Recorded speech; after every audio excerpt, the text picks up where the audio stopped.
Sure, I would like Scott's reaction, Tyler, that in 7th grade, you know who his English teacher was? Oh, I've got a good guess. Probably my mom. Your mother. Your mom was his teacher. He was like, fun fact about me, Scott Mercer was my 7th grade English teacher. That is crazy. Scott You know, the Mercer's one mom. thing I noticed was how many run-on sentences he was spending. So fragmented. He did. He said, quote, that lady gave me PTSD from a proposition test. Scott. Or is it preposition? Preposition, not proposition. Preposition. Yeah, we don't want that proposition test getting Scott, I don't think your mom taught us. I think that's safe to say right now. Yeah. I would tell you this, I'm being told to get your Bama goggles off. That girl that walked by in the way too short that was red and white, likely a Georgia, not crimson and white. Well, it was. I was looking through tinted windows. Yeah, but she was definitely walking the dogs. Absolutely. Absolutely. It is a beautiful day down here in Auburn. Not a cloud in the sky. The temperature's just right, mid-70s, and it'll continue tomorrow as well into the night. Jordan-Hare Stadium. Make plans to be here. Come by the beautiful, if you're in town anytime, whether it's football or basketball throughout the year. It's a great place to come have lunch, dinner, and, of course, post-game drinks, whether it's football or basketball. And it's always brought to you by our friends at Bud Light, LT. Easy to drink, easy to enjoy. Yeah, you still got an opportunity to come by and some of these great specials and pick up some of their gear that they've got right here on site. But all weekend long, pick up some just Bud Light. Yeah, a little in-shape Blake Shelton right here walking in. Nope. In shape? Yeah. Nope. Okay. I don't see that. That was a shot at Blake, I think. Yeah, it was. Okay. He wasn't listening. I was going to compliment the guy who's 6'6", standing right here that could beat the crap out of me. Definitely not Gwen Stefani. That comment's an powered up comment of the day brought to you by Lance. Alabama Power, Jimmy Dunaway. Different show when the speakers aren't on. That's right. Yeah. We got that old speaker turned on. Alabama Power, not just powering homes, they're powering communities. And since 2000, Renew Our Rivers, coordinated by Alabama Power, has grown into one of the nation's largest river cleanups. What started as a community cleanup along the Coosa River has grown into a movement with more than 104,000 volunteers who together have moved. Today's Next Round on demand through the podcast platform of your choice, Apple, Spotify, iHeart, or Google Podcast, wherever you listen. Always like, follow, subscribe, and turn on automatic downloads so you never miss any part of the next round. It's bow time. Tired of choosing between sweet and savory? Why not have both? Introducing Bojangles' new chicken and bowberry waffles. The bold Cajun chicken filet you love, now drizzled with a bowberry honey glaze and sandwiched between two warm waffles. Which means your favorite meal of the day just met your new favorite dish. And lucky for you, it's served all day. But it's only here for a limited time, so try chicken and bowberry waffles at Bojangles today. It's bow time. Have you been injured in an 18-wheeler accident, company truck accident, car accident, or work-related accident? Call Alabama's largest personal injury firm. Alexander Shinara Trial Attorneys will fight for every dollar you deserve, and it won't cost you a dime. Trust me. What do you say, man? Call me, Alabama. Call 659-777-7777 or go to shinara.com. No representation made that the legal services provided are better than legal services provided by other attorneys.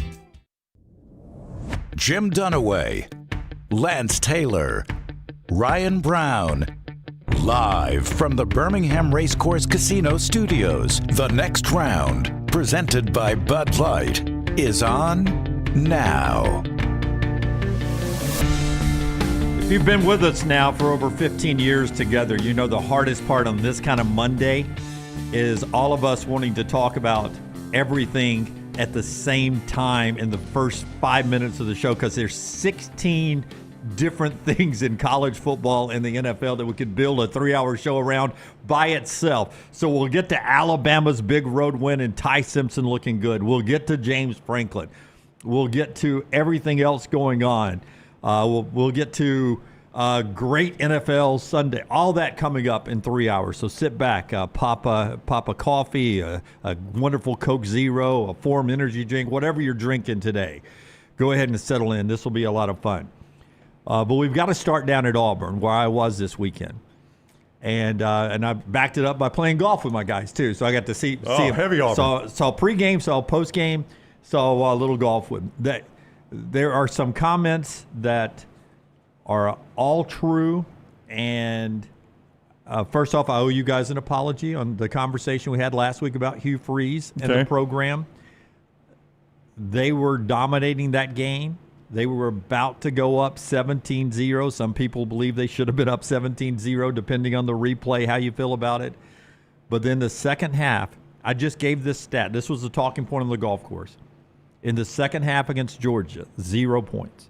Second half against A&M, 7. Second half against Oklahoma, 7. Second half against South Alabama, 3. Second half Hugh Freeze offense, not that it's been world beaters in the first half, but it's really bad in the second half, and that team got 50 yards after that call. Yeah, look, and that is a gut-wrenching call because I think we would all agree. I thought he broke the plane, and I don't know how you take so long to review that. And I did have a couple of Auburn fans reach out, and we've talked about this before. The way the ACC, the transparency, like I would have loved to have seen that call where you've got the SEC back to Birmingham, and they're talking about this and what their reasoning for saying the ball did not break the plane. With all that said, you went the last 43 minutes 41 seconds of game time without scoring a point. So I will tell you this, elite coaches, great players find a way to have that adversity and flip it back. This didn't go our way. They go in the locker room. John Cohen's bitching. Hugh Freeze is bitching. I get it. But once you get in there, you got to flip the switch. It's them against us. It's like extra players on their team. We're not getting the calls tonight. We got to go out there, bust ass, and make this thing happen. And there's just no life. It's like, okay, that got ripped away from us, so we're dead. Because you know who would have done that? That guy in the other locker room. Kirby Smart. He lives for that. Yeah, us against the world. Kirby lives for us against the world. And it would not have derailed that team. Georgia had 20 yards of offense when that play happened. And then right then you let them go 88 yards to set up a field goal. Yeah, I can't explain it. And it's the difference between winning programs and programs that can't find a way to get over the hump. 50 yards in the second half after 1 yard in the fourth quarter against A&M, 0 of 12 on third downs against A&M, and you're almost as bad on third down conversions Saturday night. I mean, that was a disaster. And, where do you go now if you're Auburn? I cannot believe Auburn's favored in this Missouri game. I really couldn't either. When I saw that yesterday, I was like, wow, they are favored against Missouri. I just, you could watch that game. The sad thing is you could watch that game with your own naked eyes until Auburn never recovered from losing that review. No. And then Hugh said it after the game. But the players said it after the game. I don't know how this happens. Yeah. Here's Keldrick Falk. Okay, so I asked him, and I apologize to all the media people that cover Auburn all the time. I know that's the first game I've been to in a couple of years. I haven't been there since the Gravedigger. I'm sorry. I always ask the first question. But it seems to be a pause. He had sat down. So I jump in with this question, and this is Keldrick Falk's answer.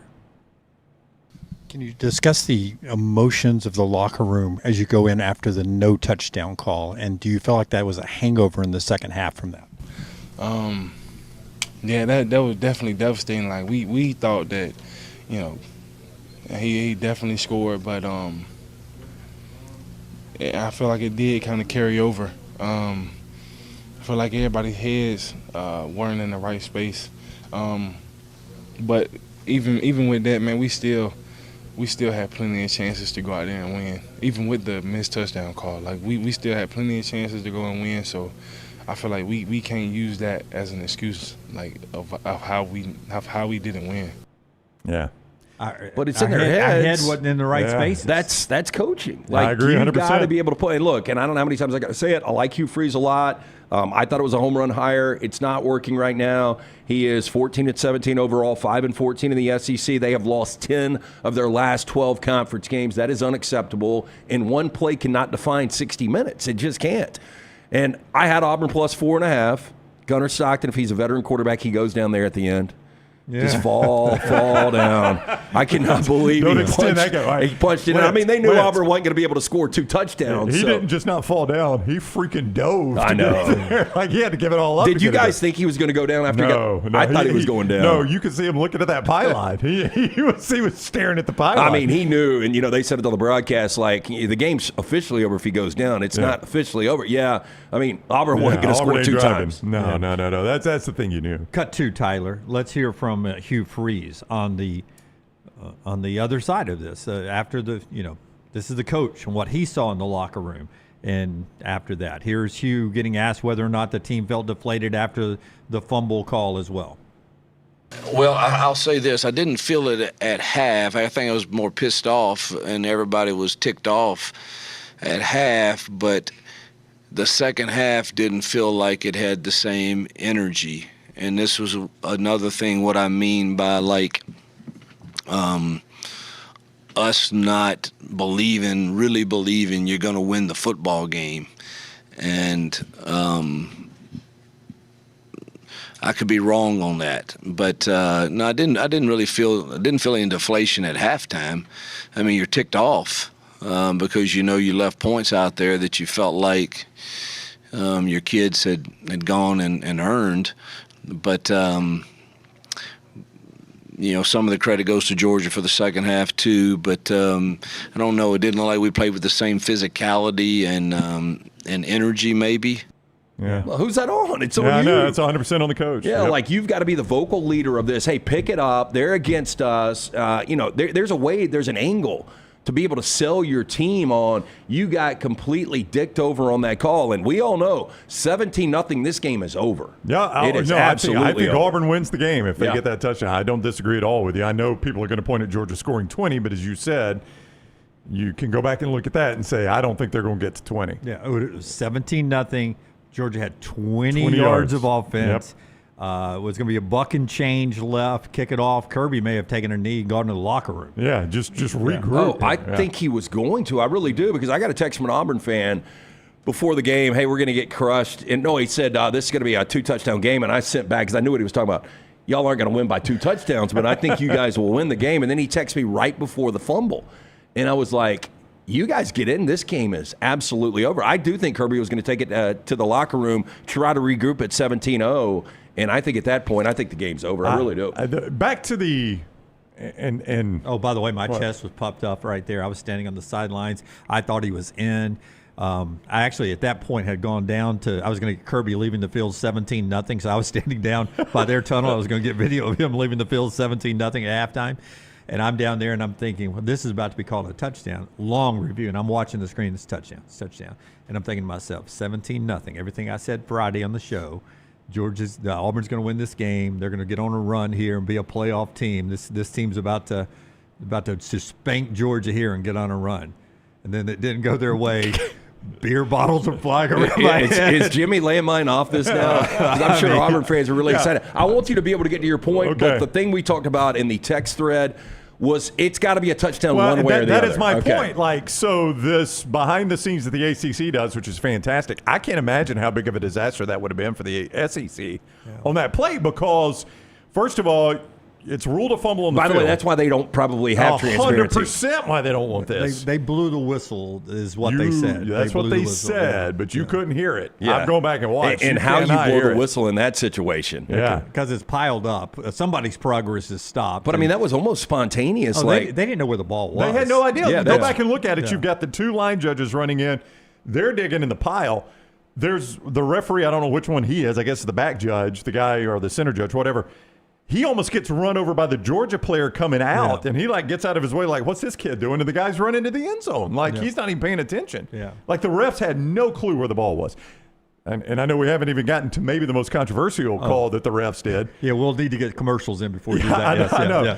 But I'll go ahead and say it before we even get to that one. That crew needs a week off. Yeah. If you're the SEC, you got to sit that crew. Well, and that's what sucks. I was at brunch yesterday, and the bartender's a big Auburn fan. He's like, you know what? Their SEC will release a statement, but it's still a loss. Yeah. Like, what does that really do for you? You got to sit that crew. That crew can't do another game. No statement yet. I don't think you're going to get one. I don't think you'll get one. John Cohen may. That was a disaster. If he had issued one at halftime, I cannot imagine what it would have said. Hey, before we get to the worst call of the game, and not as impactful, but the worst call of the game, brought to you by our friends at Fractional Financing. Tell us about Fractional. Yeah, if you've got a small to mid-sized business right here in Alabama, maybe in Georgia, East Tennessee, or the Carolinas, you're looking for a CFO service designed for businesses that need expertise, call our friend Rod Smallwood at Fractional Financial. Rod and his team provide expertise in cash management, budgets and projections, accounting, payroll, annual reports. Fractional Financial does it all. Not your typical contract CFO service.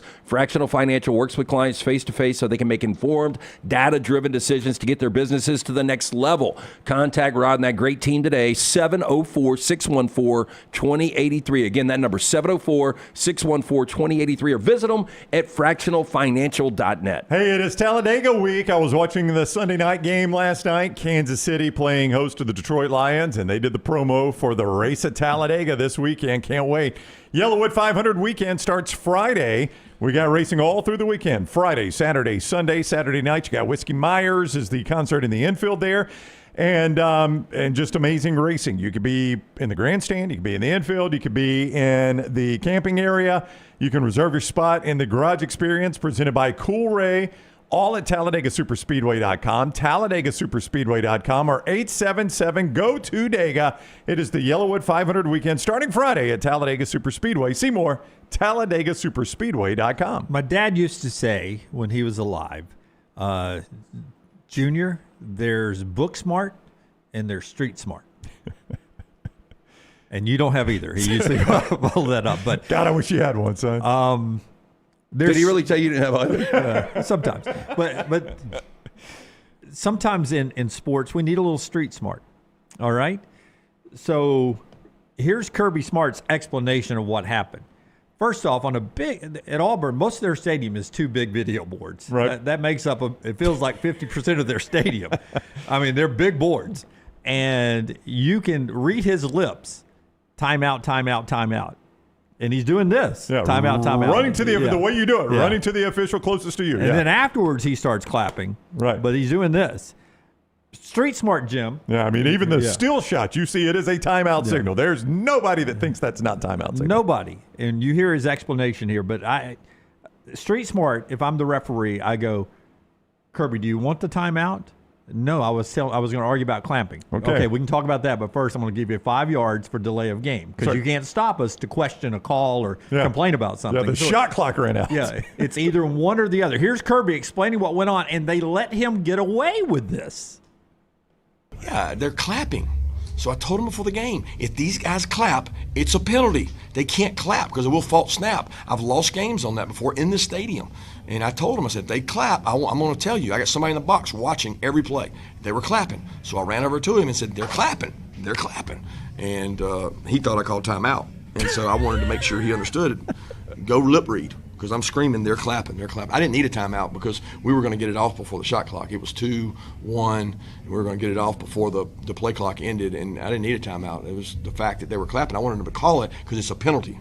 Yeah. Okay, I've never studied counterintelligence. Go back, though, Tyler. Watch when he says, I didn't call a timeout. What does he do? It's eye contact. He looks straight down. He can't even look at anybody. I've lost games on that before. They're clapping.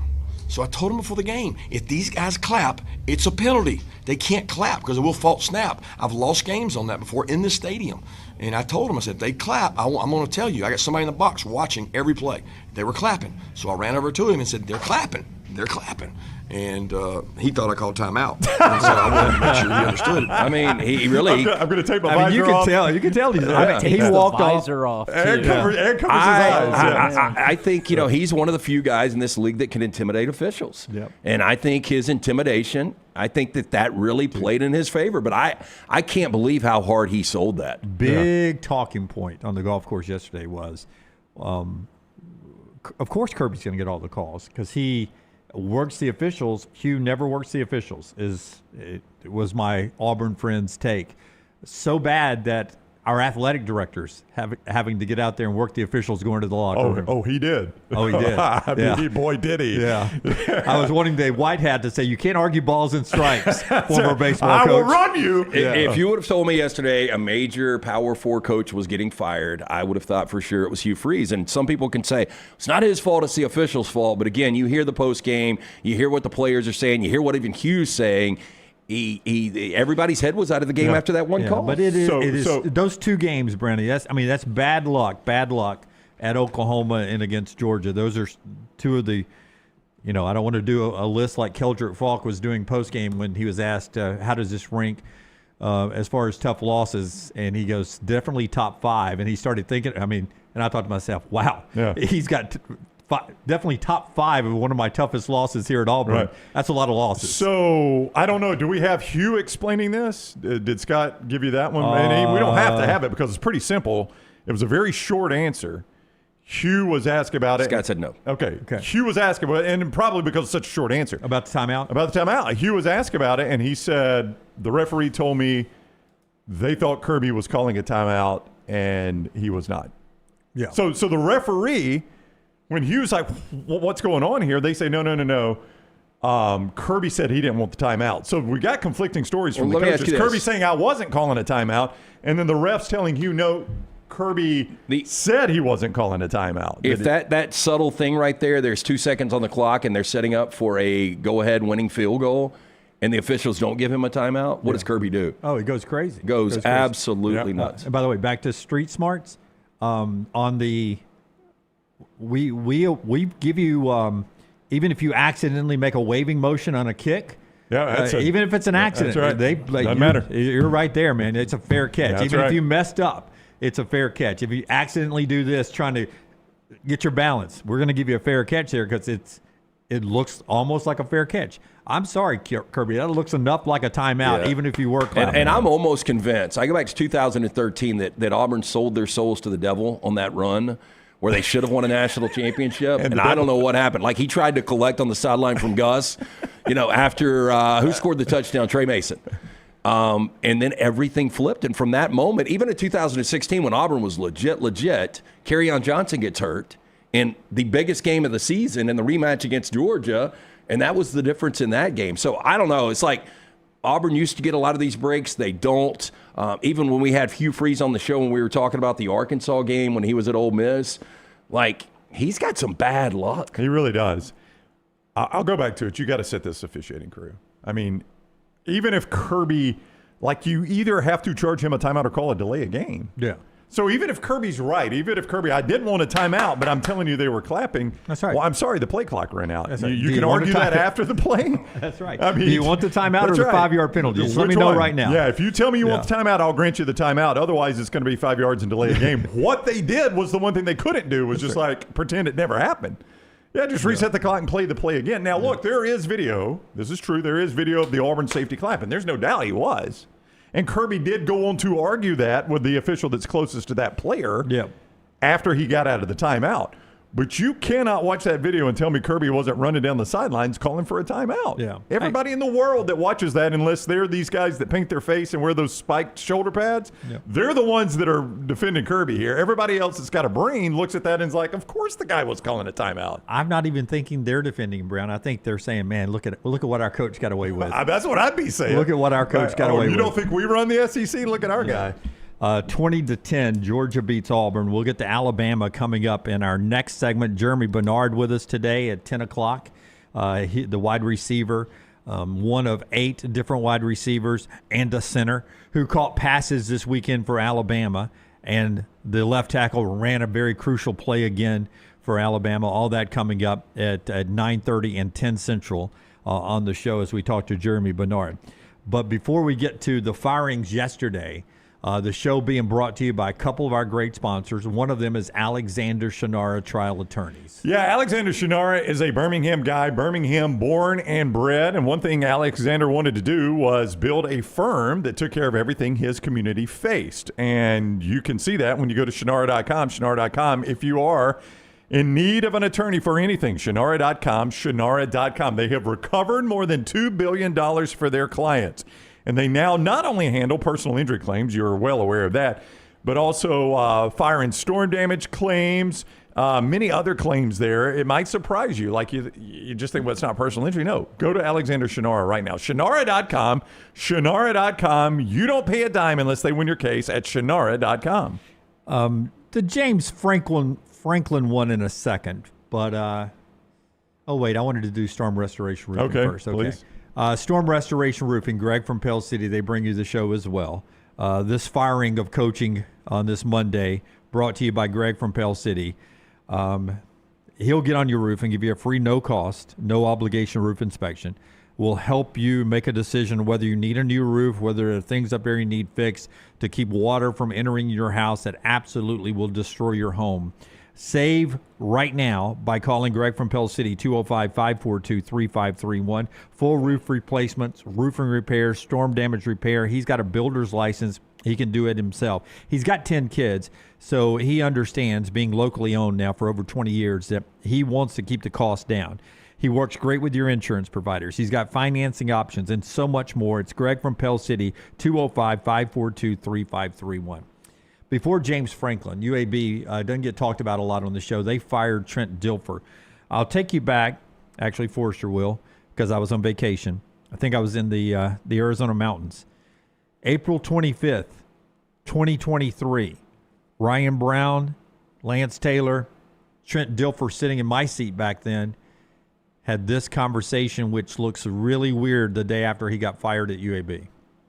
You also increase your workload significantly, infinitely. You know, I wouldn't say that. You know, it's interesting. Well, I would say that because you never had to go on the road recruiting. But they don't let you recruit. The head coach doesn't get to recruit. Like everybody says, the head coach is the least travel of any person in the building. I'm not any busier. I'm really not. That's interesting. I mean, in fact, there's an argument that I will work less hours because I have to at this level than I did in high school. You got to remember, I had 5th grade through 12th grade. I had 3 sport athletes or juggling schedules. We took on the academic mentoring of our team. Like, you wore every hat. So I was endlessly busy. I didn't have vacation time. I'd take a big chunk of vacation after the state game. But my summers, I didn't have any vacation time. Now they kick you out of the office. Like, there's dead periods. There's times you can't do anything with your players. So I think at the net of a 365-day calendar, I bet you I'll work less hours, not because I want to, because I have to. Well, now you for sure will. Yes. That was. I remember when he walked out of the studio, but I'm bringing it up. Can you believe he just said that? Yeah. That was mind blowing. He talks about working more in high school and got 3 sport athletes. I mean, you heard my reaction in real time. I was like, really? I mean, I couldn't believe it when he said it, and it was at that moment. He had not even coached a game then. It was at that moment I was like, boy, I do not know about this. If this guy thinks he's going to get by as the UAB coach, not burning the candle absolutely at both ends, never stopping, you're never going to win at UAB. Yeah, look, I mean, if Kirby Smart and Nick Saban at their level with their recruiting machines have to work nonstop, now they do it by choice, but they work nonstop. I mean, don't you feel like you have to do that even more at a program like UAB? Yes. Yeah, yes. I'll say, look, I mean, 99.9% of the people that we're talking to right now don't care anything about this program. That's why I do it right here. Yeah, but it is really, really sad when you think about where we were one day, and we talked about the tickets on the street with the dollar bill and people stepping over the tickets to pick up the dollar bill. But what Bill Clark did, and to bring this program back, and then to see the program go away and everybody rally around this program to bring it back from the ashes.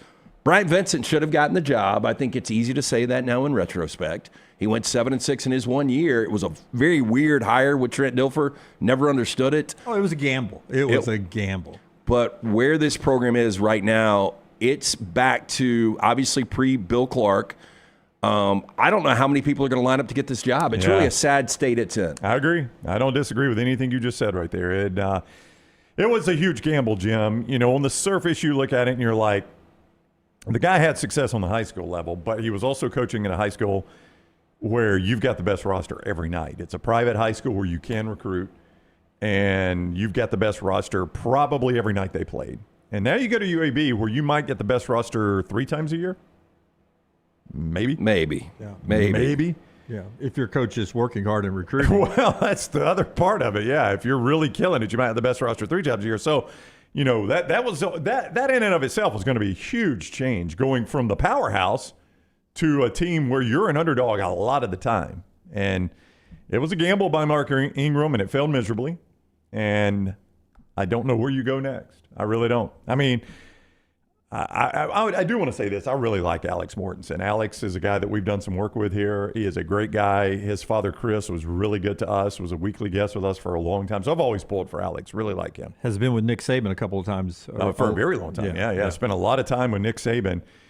And I'll tell you, I've always credited Alex for this, is he chose to stay in that situation rather than, I did 2 years with Saban, let me chase a job. He's like, no, I'm going to soak in all of this I can. Yep. So I do think this guy, maybe he goes Jerry Neuheisel on him, I don't know. But I don't know where you go. But I do hope Alex does well enough as the interim that he gets a shot at it, or it gets him something else. Yeah, bigger. I just wonder what realistic candidates for this job are. Yeah. I really don't know the answer. Maybe to it's that. Alex, and they get number 22 Memphis at Protective this weekend, and if he shocks the world, if he Jerry Neuheisels this thing, that'd be a shock. Yeah. So I mean, there's an opportunity there. We've seen worse things happen, which gets us to James Franklin, brought to you by our friends at Company Distilling. If anybody needed to pour themselves a stiff one last night, it was Penn State fans, after becoming what David Hill of ESPN says, first known to man program to lose consecutive games to 20 points or more underdogs is Penn State.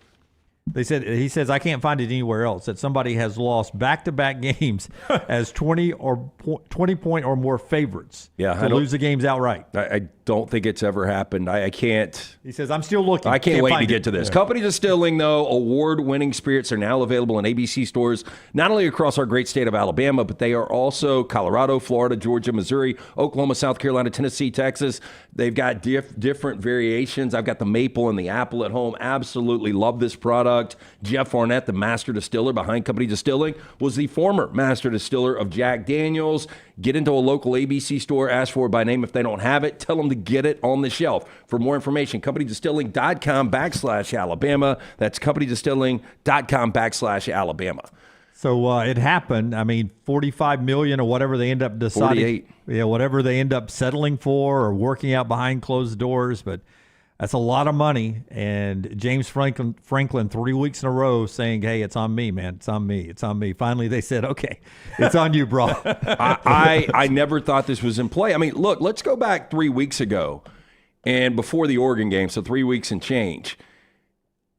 If you would have said at that point on October 13th, James Franklin is going to be fired, what kind of salacious off-field behavior would he have had to have done to afford him what he had done at this program before and for them to pay him $48 million? There was no way performance-based he was getting fired. Because 10 wins, 11-win season, semifinals. I mean, semifinals last year, and his best year ever last year. 4 weeks ago, they were number 2 in the country. Yeah, and I referenced you several times over the weekend after this happened. I was like, Lance keeps saying, there was a moment that he had his hands on his knees and they were one play away from beating Oregon. They're 3 plays away from being number 2 in the country and undefeated still. Like, you go back to the one play against Oregon, there was one play against UCLA, there's one play against Northwestern, and now he's out. To me, and I could be completely wrong, now it is almost like that moment. Once they lost to Oregon, all the energy went out of the program and he was done. Like, he knew at that moment, I'm never going to be able to get over the hump.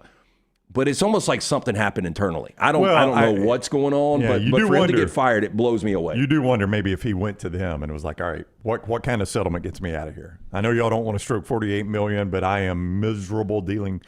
I don't know if you guys have seen the video, but he's walking off the field and his daughter always waits on him and they walk off together. And it was so loud and so toxic that he stops for a minute and tells his family, go on in. Like he's at the mouth of the tunnel. And fans are just leaned over. I think the students are right there maybe, but the fans are just leaned over. And it's just this din of noise and booing.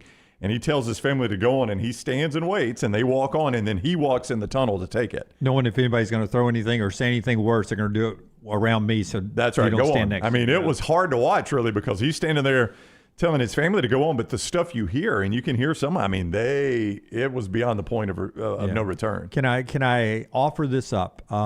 If they win that Oregon game, one play away, UCLA Northwestern's probably a cakewalk. They probably win it. You'd have to think. For sure. They had so many people that came back that could have gone to the NFL, that came back and bought in, that when they lost that Oregon game, did maybe you get a little bit of what you got last year at Florida State, that you just had some people that checked out? Yeah, maybe, but that's again on coaching. It is. And you look, we've taken a loss. We know we can absorb another loss, and we're still going to be in this playoff. And we saw what we did. We went on a run last year once we got to the postseason. So that's 100% on Franklin. But I agree with you. If they would have beaten Oregon, they walk over UCLA. They absolutely walk over Northwestern. Those rosters are not even close. Yeah, our friend Rosie at WSFA, she's a Northwestern Communication School graduate. Her husband played for James Franklin at Penn State. So before the Auburn game, as that game was kicking, I was like, do you guys do a little fun in-house bet? And she's like, Jim, it's Northwestern football. No, I'd pay up every year. It's Northwestern. Was the afternoon kept going. She's like, Jim, they're only down this, or they're ahead right now. And at the end, she's watching the game and Northwestern wins. They took the lead. And then Jim Knowles and the Penn State defense let Northwestern drive. They had the lead. Yeah, man, I got to say this. It wasn't going to be a feel-good win. They were going to sneak out, though. Yeah, it wasn't going to be a feel-good win, but you were going to beat Northwestern. Yep. But Jim Knowles' defense let Northwestern march down the field and get a game-winning score. Well, that's the thing is we were told that Jim Knowles was going to be one of the biggest difference makers in the offseason. For him going from Ohio State to Penn State, we were sold this was Penn State's best opportunity to ever win a national championship. I knew when Heather Dinich came out and was arguing with Paul one morning saying Penn State's winning the national championship, I knew it was probably a problem. But when we did our 40 and 40, I wanted to put Penn State outside of the top 10. I remember specifically putting them at number 10 because I was like, they've got way too much talent to have them outside of the top 10. Like, I can't do it. I want to say something's not going to be right with this. There's no way they win a national championship, but they're way too talented to have outside of the top 10. And now 3 consecutive losses, and this is still a great job, though.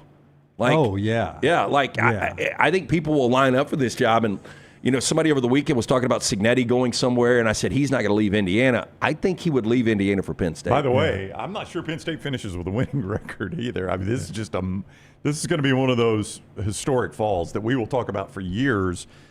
To be in the college football playoff semifinals, to reach number 2 in the nation, then to fire your coach and maybe finish with a losing record. Yeah. Other than the firing coach part, I mean, Florida State went from unbeaten, left out of the playoffs, opt-out bowl, blowout, and then 2-10. So 2-10. Yeah. That's probably going to be the all-timer right there. Yeah. But this Penn State thing's going to be pretty dang close if they finish with a losing record, which is entirely Yeah, and possible. on the record, I don't think he should have been fired. I was very, very surprised that he was fired. Mike Norvell, you want to fire him? You want to fire Hugh Freeze? Go ahead. I don't think James Franklin should have been fired. Okay, let me ask this question. After Brownie tells us about Bojangles, about James Franklin's next move. Tell me about Bojangles. Bojangles, my next move will be checking that bank account every morning. Bojangles can make it bow time for you. They've got those hand-breaded chicken tenders that are fantastic, great for your college football or high school football tailgates or college football watch parties or just lunch or dinner.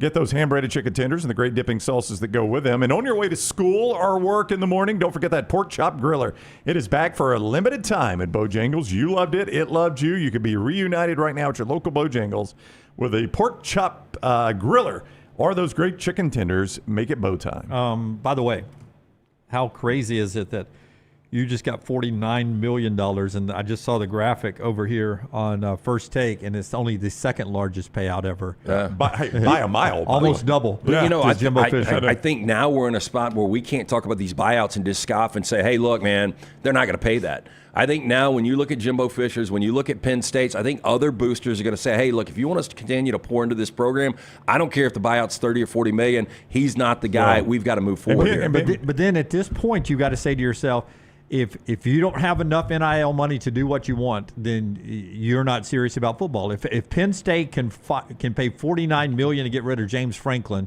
then if you're serious about football, you should be able to pay whatever you want for a roster. Well, but and I'll tell you what Penn State did too, though, is they provided a lot of schools with cover. Like once they pay $49 million to go, all of a sudden $18 million doesn't look like anything. Doesn't look like anything. Doesn't if look I'm like a fan anything. base, I'm like, so we only have to pay $20 million to get rid of our coach. And there was somebody that said at Penn State that said, look, it's only $49 million. Texas A&M paid 76. No, that's exactly right. We're getting a bargain. Yeah, you talk about Franklin's next move now with the $48 million or whatever. That equates to $22,000 a day he is going to make for the next 5 years. $22,000 a day. I would be lying if I said I haven't done numbers and what retirement's going to look like. If I'm James Franklin, dude, I don't need to ever coach my again. next move is the Bahamas. So That's you my next never move. coach again? I would never coach again. Because I instantly got asked, what about Auburn? Would you if you were Auburn? And I said, the guy's reputation is he doesn't win big games. Yeah. What do you play in the SEC? Every week. Every week is a big game. Yeah, you don't He's get 4-21 against the top 10. Do you know how many top 10 games you'd have to play at Auburn? Somebody was gonna be good? joking when they brought this up, right? No, it was a legit question. And he does win a lot of games, and he recruits really well. But the guy's reputation, he would have to overcome the reputation of not winning big games in the SEC where there is nothing but big games. I remember when Chizik was getting booed when he got hired. It'd be equivalent, I think. I think Auburn fans would. Yeah, their heads would explode. I don't know an Auburn fan that would be like, "Oh, right, James Franklin." Yeah. Yeah, but now if you're Auburn and you are going to be in this hiring cycle, I don't think there's any doubt about it. But the premium job is, and look, you're fishing from a different pond, however you want to put it. But the biggest job out there right now is Penn State. Yeah, easily. And I saw Heather Dinitz this morning, and I'll leave her alone after this. But she brought up Mike Elko to Penn State. He ain't leaving College Station. See, I saw people say that because he's apparently from up there and played in that area or whatever. And I'm like, dude, he's got Texas A&M in the top 5 right now. Yeah. I mean, why would you leave that? Well, I heard somebody, I think it was Dari, that said, look, there's no oil money at Penn State, but they got money, but there's no oil money like there is at College Station. Now, I instantly thought, well, Quaker State sounds like they do have oil money, but who am I to say? But I don't know. It's just in the name. I guess. I mean, look, the Big Ten could say what they want, and they've won the last 2 national championships, but the bottom half of the Big Ten is not good. So, I mean, if you are Elko, you look at the bottom half of this SEC, and you're like, damn, I get no breaks. If I was to take the Penn State job and make the same amount of money, and apparently they've got more resources than we thought, I don't have to deal with this week.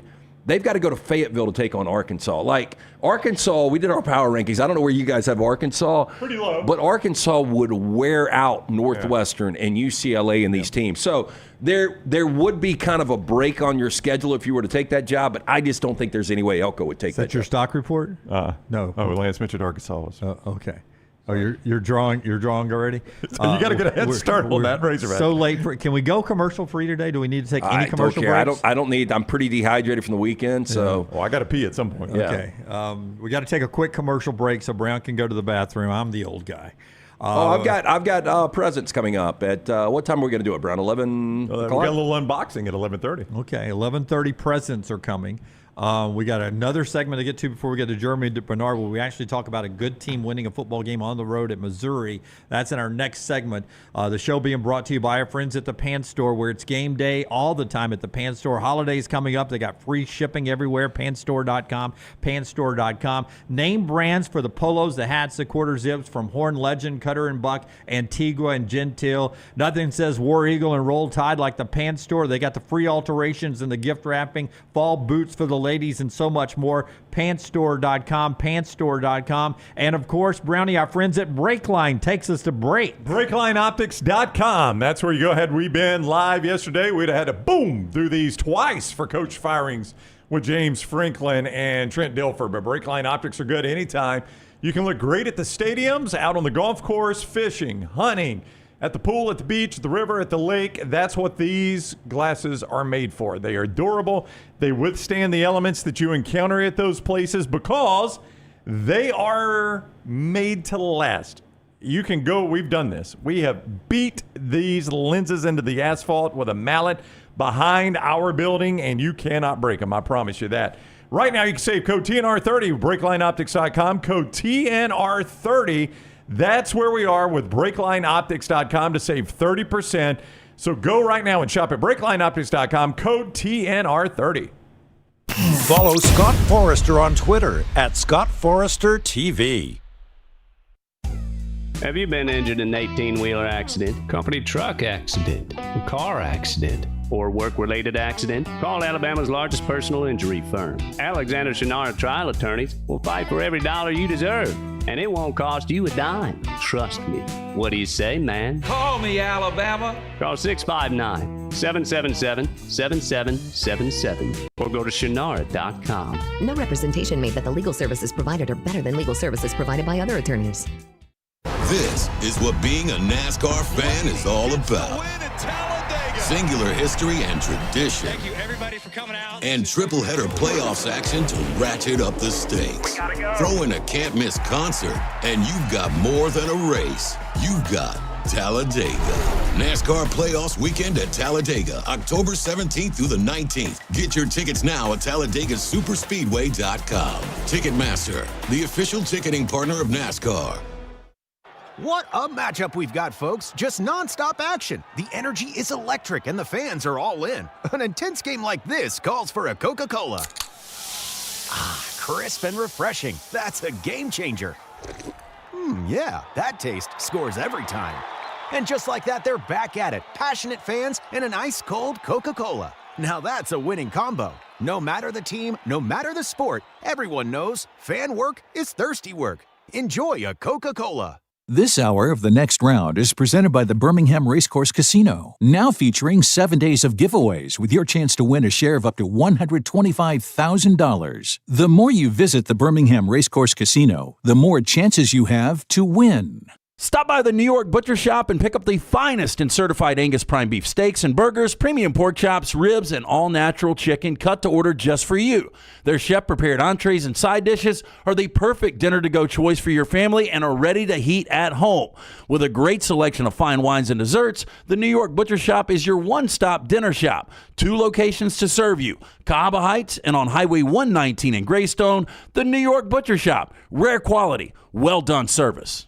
Hey, for all of your IT and printing needs, reach out to our friends at Xerox Business Solutions. Look, I'm still one of those old school guys. I print my notes every single day for the show. If you watch the show here on The Next Round, you see all the notes in front of me. From day one, Xerox Business Solutions, they've been with us here at The Next Round. Local for over 45 years. For all of your IT and printing needs, visit XeroxBusinessSolutions.com or call 205-969-3000. That's 205-969-3000. Hey, there's nothing worse than waking up to a plumbing problem. Don't get caught in a flooded house. Call the guys at Hemp Hill Services. Adam, Chad, and the team at Hemp Hill are the only ones I trust to fix it and fix it right the first time. Hemp Hill Services does it right and always at a fair price. For all of your plumbing, cooling, and heating needs, trust the name that Birmingham has trusted since 1954. That is Hemp Hill Services. Call now, 205-229-2090. That's 205-229-2090. When you crave activity like we do, you belong in the Roback family. Get the best golf wear, hoodies, and activewear for men and women at Roback.com. Use promo code TNR20 to get 20% off your order. That's Roback.com, promo code TNR20. It's bow time. Tired of choosing between sweet and savory? Why not have both? Introducing Bojangles' new chicken and bowberry waffles. The bold Cajun chicken filet you love, now drizzled with a bowberry honey glaze and sandwiched between 2 warm waffles. Which means your favorite meal of the day just met your new favorite dish. And lucky for you, it's served all day. But it's only here for a limited time, so try chicken and bowberry waffles at Bojangles today. It's bow time.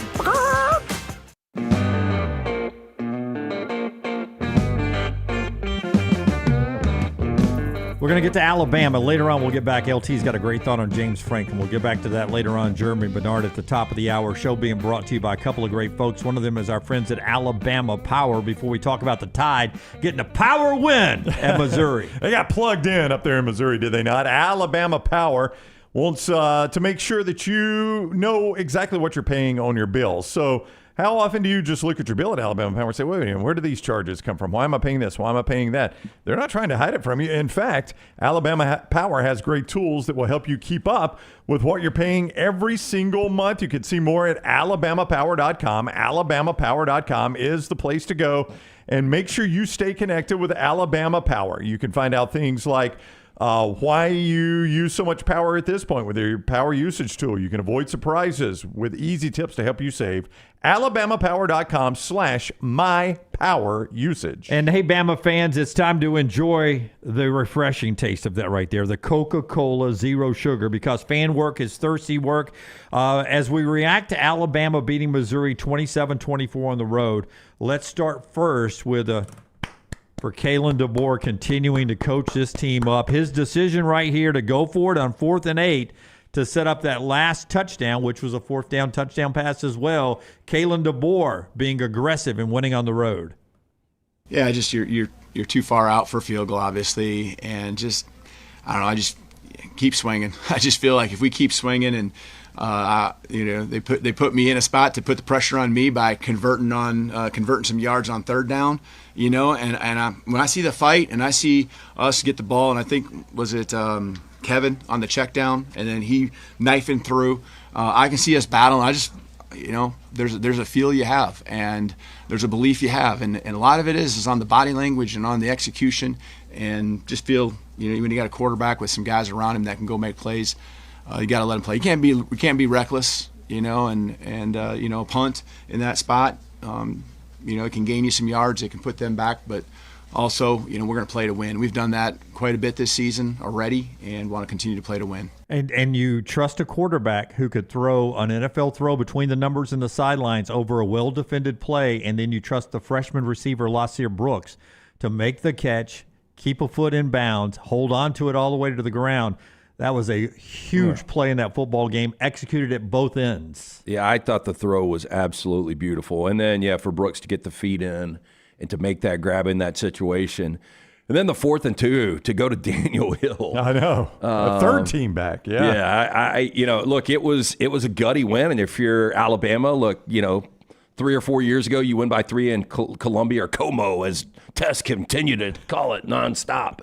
You would have been like, damn, that's – what's wrong with this team? But any way you got out of there with the win, that was impressive.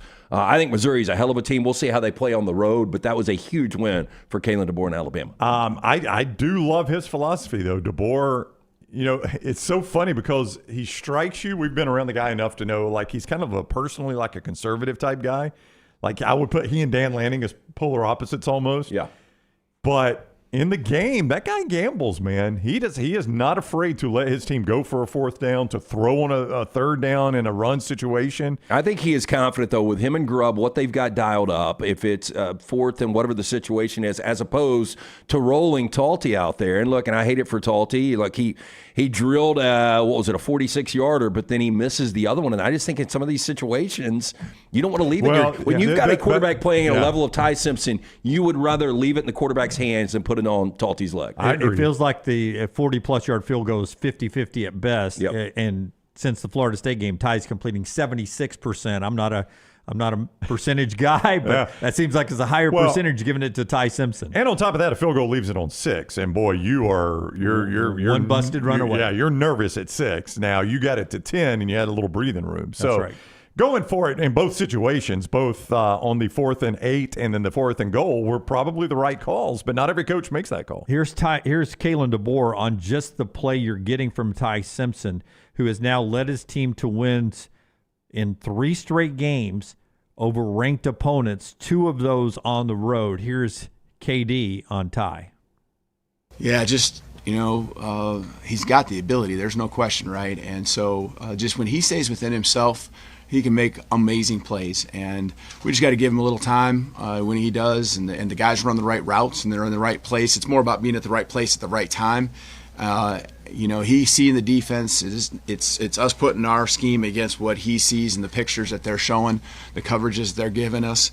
We got all the faith in the world. The first touchdown pass, I love the situation and just how he drilled it in there. And Coach Grubb having confidence. And obviously, I got confidence in him too. 4th down, we're going for it a couple times, and he delivered. So there's things that he can keep getting better at, just staying within himself. That's really the key for him, is just stay within himself, not try to do too much. When he does that, he stacks plays, he stacks first downs, and sooner or later we end up in the end zone. So I think there's still a lot of room for improvement. The sky's the limit for him. That throw for the second touchdown to make it 14-7, it was 3rd down and long, and he zipped it 16 yards to Horton for that touchdown. That throw, it has Luganville on Monday Morning Live comparing Ty Simpson to Andrew Luck. The kind of play you got Andrew Luck was at Stanford is what you're getting from Ty Simpson. Well, I tell you what was scary is first snap of the second half where he gets sacked, and they did give up 4 sacks, and he fumbles, and then Pabula, the juke that he put on Hubbard. Yeah, that was unbelievable. But, after the fumble, and then they score and make it 17-17, you're like, oh, damn, this could become a problem. So, again, good teams, great teams, elite coaches know how to take a little adversity and shift it back the other way, but they found a way to win this game, and a lot of it was Ahmad Hardy, Kane Womack, say what you want about this defense, and I can't figure it out. I'll let you get to it, but they shut Hardy down, and Missouri 1 of 10 on third downs. Yeah, so I'm watching the first drive, Brownie. Okay. I'm watching this I'm on top of the Graduate in the sun, and so I'm watching on the TV. I'm outside on the patio. I'm squinting. I'm like watching. I'm excited. I'm the only Alabama guy sitting there, I'm sure, because the Georgia and Auburn fans everywhere, and Missouri gets the ball, and they go, boop, boop, boop, 6 plays, boop, boop, touchdown. I'm like, here we go. Mm-hmm. Big cheers everywhere. Missouri marches down the field, and then all of a sudden, Hardy ends up with 52 yards. Yeah, I mean, I feel like I don't feel like I do this every week. I do this every week. I ask you guys for a letter grade on Alabama's defense, and I know people are going to get wound. There's 2 things I know people are wound up about with Alabama's defense right now is the play of Damani Jackson. I think people think Damani Jackson has taken a step backwards. Well, I mean, there's much like the sequence that we had on Bray Hubbard against Florida State. If you see that one play. So I think, and you're talking about the touchdown play to the Nephilim that plays tight end for them. That guy is massive. He is, and they do need to get him the ball more. I think, going back and watching it, I think Damani Jackson thought it was an overthrow and was playing the ball. I don't think he was shying away from contact. I don't think. That's just my opinion. It would be hard to believe, but the angle looks really bad. The angle looks bad, and I know he's way out of bounds, but he doesn't know where he is on the field at that point. I don't think he's aware of the boundary. But I just think when the ball comes out of Pabula's hands, because Pabula's throwing it to a guy that's 7'3", it looks high. And Damani Jackson's playing the overthrow. He's going to get the pick because Hubbard has the coverage underneath. Now, Hubbard can't cover that guy because he's 5 feet taller than Hubbard. So, who can cover him? Dijon Lee. Dijon Lee, apparently. Well, Dijon Lee is 6'3", so it was. I mean, that's 6'4". 6'4". That's a good adjustment. But anyway, but the play of Damani Jackson aside, the other thing people are going to focus on is Alabama letting them go down and score after it was a 10-point game, and there was a blitz that led to a long pickup. I get all those things, but in totality, you held the best rushing offense in America to 163 rush yards and the best running back in America to 52. He didn't even lead them in rushing. Pabula led them in rushing. He was a Heisman candidate coming into the game. Yep. He was automatic 100-yard games every game. So you tell me, did Alabama's defense? I know 24 points on the board now. 7 of those I'm going to pin on the offense who fumbled deep. 17 points is what you gave up. It's a solid A. The first time I would give it an A. All right. You're talking about a Missouri team that was converting 62% of their third downs. They went 1 of 10, and you know why? Because Alabama won first down defensively, stopping Hardy. Hardy was getting 6-7 yards of gash against everybody else. Didn't do it against Alabama. Okay, so we had a couple of Missouri people that jumped into Monday Morning Live this morning, and they wanted to know, why did Missouri get away from giving the ball? They felt like they got away from not running Hardy. A little bit. Did y'all feel that way? Yeah, I did. I think 12 carries is just not enough. And it wasn't like you were doing anything with your possession. So I think it's one of those, because he can be so explosive and he runs through tackles. Continue to feed him the ball, because, his biggest run was 11 yards on Saturday. You give him 20 touches, he's going to bust one of these. Well, again, I'll go back to the same thing we talked about with Vanderbilt. I think Alabama's time of possession baits you into throwing the ball. You're right. And there was only 56 snaps for Missouri, so it was difficult. I just think the way Alabama is playing right now, they are possessing the heck out of the football. Like, you can't get them off the field on third down. And it's not like it's 3 yards in a cloud of dust. No, a lot of it is when your quarterback's 70-some-odd%, the clock never stops. But when you're getting almost 39 minutes time of possession on the road against a team that leads the conference in time of possession. And I think you bait opposing offensive coordinators. You did it with Vanderbilt, and I think you did it Saturday with Missouri. You bait them into thinking, I can't risk running on first down and getting behind the chains. That's right. Because if we go 3 and out, we're not going to see the ball again for another 15 minutes. I got 2 questions. First of all, where is Jam? Is it just a concussion situation? Is he going to be okay? I thought it was a neck. They're saying concussion. Okay. Boy, I don't know about this weekend. That was scary. The hit on the sideline, man, that is a straight up fumble, though, if that thing is in play. Because he's out, Lance. He goes unconscious. The other thing, you're paying Ryan Williams needs to get his head out of his ass. Injured for this game, wasn't going to play. I thought the same thing. I made a call. Wasn't going to play until the Meadows injury. And so then he went out there mostly in a decoy situation. Now, he did show up on the injury report, which I thought was interesting, but he showed up as probable. Yeah. So I thought. But I'm just saying, if you're healthy enough to be out there. He's dressed, and they were going to try to get him back to 100%, so then he had to go out there. So he's 0 on the stat sheet.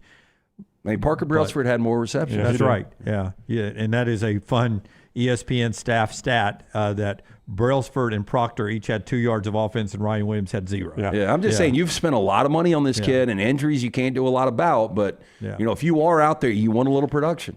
Yeah, I thought the same thing. Apparently, he was going to be a dress do not play until the Meadows injury, which was so scary. But if I would have told you guys that Germ goes 3 receptions, 20 yards, and you don't have a touch from Ryan Williams, what's this Alabama score at Missouri? Yeah, I don't know. And see, now I see that as a positive. It is. Yeah. I mean, Lottie Brooks, what he's doing, Isaiah Horton has been a factor now. Cuevas is obviously a little bit of a factor. Didn't have a big game outside. But I mean, this is what's exciting if you're an Alabama fan. If Jam Miller continues to progress and get better and better, and you can get Ryan Williams involved somehow, this offense is legitimate. Let's get to our buddy Germie Bernard on the other side, and we'll talk more Alabama football. The show being brought to you by a couple of great sponsors. One of them is our friends at Woodhouse Day Spa. Tell us about Woodhouse, LT. Well, if you were like me and did not leave the house all day on Saturday, you probably, if you've got a wife, girlfriend out there, and she wanted to do something this weekend, you can get out of jail, get out of the doghouse with a gift card from our friends at the Woodhouse Day Spa. Believe it or not, over the weekend, I'm sure you guys saw it, Christmas commercials on major networks. So we're not far off from the holidays. You want to go and start thinking about holiday gifts. Great stocking stuffer is a gift card from our friends at the Woodhouse Day Spa. Voted America's best day spa since 2009. You can order that special person gift online 24/7. Birmingham.woodhousespas.com. Let them choose from a menu of over 70 options, including the waxing, nail services, skincare, body treatments, massages, and more. Stop by, see Stewart and the great staff located at the Summit Shopping Centers or online, Birmingham.woodhousespas.com. Hey, Brad Bell, AlabamaBathRemodels.com. It's the guy that redid the master bath in the Brown House. His specialty is master bath kitchen and master bedroom closets. And he can come to your house and improve those rooms for while you're living there, obviously, and add value to your house when you go to sell your house with those improved rooms, right? It's that simple. Here's his number, 205-422-1758, 205-422-1758. The website is AlabamaBathRemodels.com. When it came time to redo the master bath, my wife Jennifer scoured the internet. This is the guy she found. I'm glad she did. He did tremendous work for us, and he can for you as well. AlabamaBathRemodels.com. AlabamaBathRemodels.com. Germie Bernard of Alabama next. Follow LT on Twitter @TheLanceTaylor. Yo, kinfolk, what's good, man? Let me holler at you for a minute. You know how life can be life. You're out there chasing that dollar. Every dollar is accounted for going somewhere. Then all of a sudden, bam! Out of nowhere, a car accident. All I had to do was hit up my people at Alexander Shinara Trial Attorney. You already know when that dude Alex pulls up the trial, he shuts down the litigation situation. Yo, go to Shinara.com. Hit him up at 659-777-7777. Call me, Alabama. No representation that legal services provided are better than any other provider. This is what being a NASCAR fan is all about. Singular history and tradition. Thank you, everybody, for coming out. And triple header playoffs action to ratchet up the stakes. Throw in a can't miss concert, and you've got more than a race. You've got Talladega. NASCAR Playoffs Weekend at Talladega, October 17th through the 19th. Get your tickets now at TalladegaSuperspeedway.com. Ticketmaster, the official ticketing partner of NASCAR. Hey, there's nothing worse than waking up to a plumbing problem. Don't get caught in a flooded house. Call the guys at Hemp Hill Services. Adam, Chad, and the team at Hemp Hill are the only ones I trust to fix it and fix it right the first time. Hemp Hill Services does it right, and always at a fair price. For all of your plumbing, cooling, and heating needs, trust the name that Birmingham has trusted since 1954. That is Hemp Hill Services. Call now, 205-229-2090. That's 205-229-2090. Storm season is here. Make sure you have a plan of action in place right now. Greg from Pell City and Storm Restoration Roofing should be your first call when storms hit. Insurance companies love working with Storm Restoration Roofing because of Greg Nelson's name and reputation in the industry. When storms hit, call Greg Nelson. He's local, 205-542-3531. He's the home of the free no-cost roof inspection. Greg from Pell City on Facebook, 205-542-3531. It's Storm Restoration Roofing. Twin Peaks is the best in the game. Here, you're in the red zone for every college rivalry and divisional matchup all season long. I mean, where else are the scenic views as good as your view of the game? Only at Twin Peaks, the #1 sports bar. Get all your favorite Next Round gear all in one place, nextround.store. From our Next Round hats to the logo tees to the all-time best-selling Y'all Can Have the Rest shirt, you can look your best by shopping with us at nextround.store. Take the Next Round anywhere with nextround.store.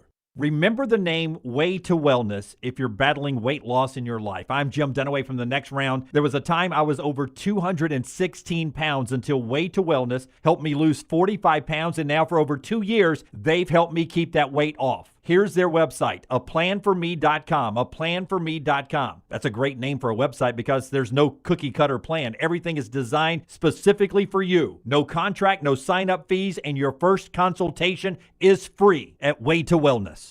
Catch up on all of today's Next Round on demand through the podcast platform of your choice. Apple, Spotify, iHeart, or Google Podcasts. Wherever you listen, always like, follow, subscribe, and turn on automatic downloads so you never miss any part of the Next Round. It's bow time. Tired of choosing between sweet and savory? Why not have both? Introducing Bojangles' new chicken and bowberry waffles. The bold Cajun chicken filet you love, now drizzled with a bowberry honey glaze and sandwiched between two warm waffles. Which means your favorite meal of the day just met your new favorite dish. And lucky for you, it's served all day. But it's only here for a limited time, so try chicken and bowberry waffles at Bojangles today. It's bow time. Jim Dunaway, Lance Taylor, Ryan Brown. Live from the Birmingham Racecourse Casino Studios, the Next Round, presented by Bud Light, is on now.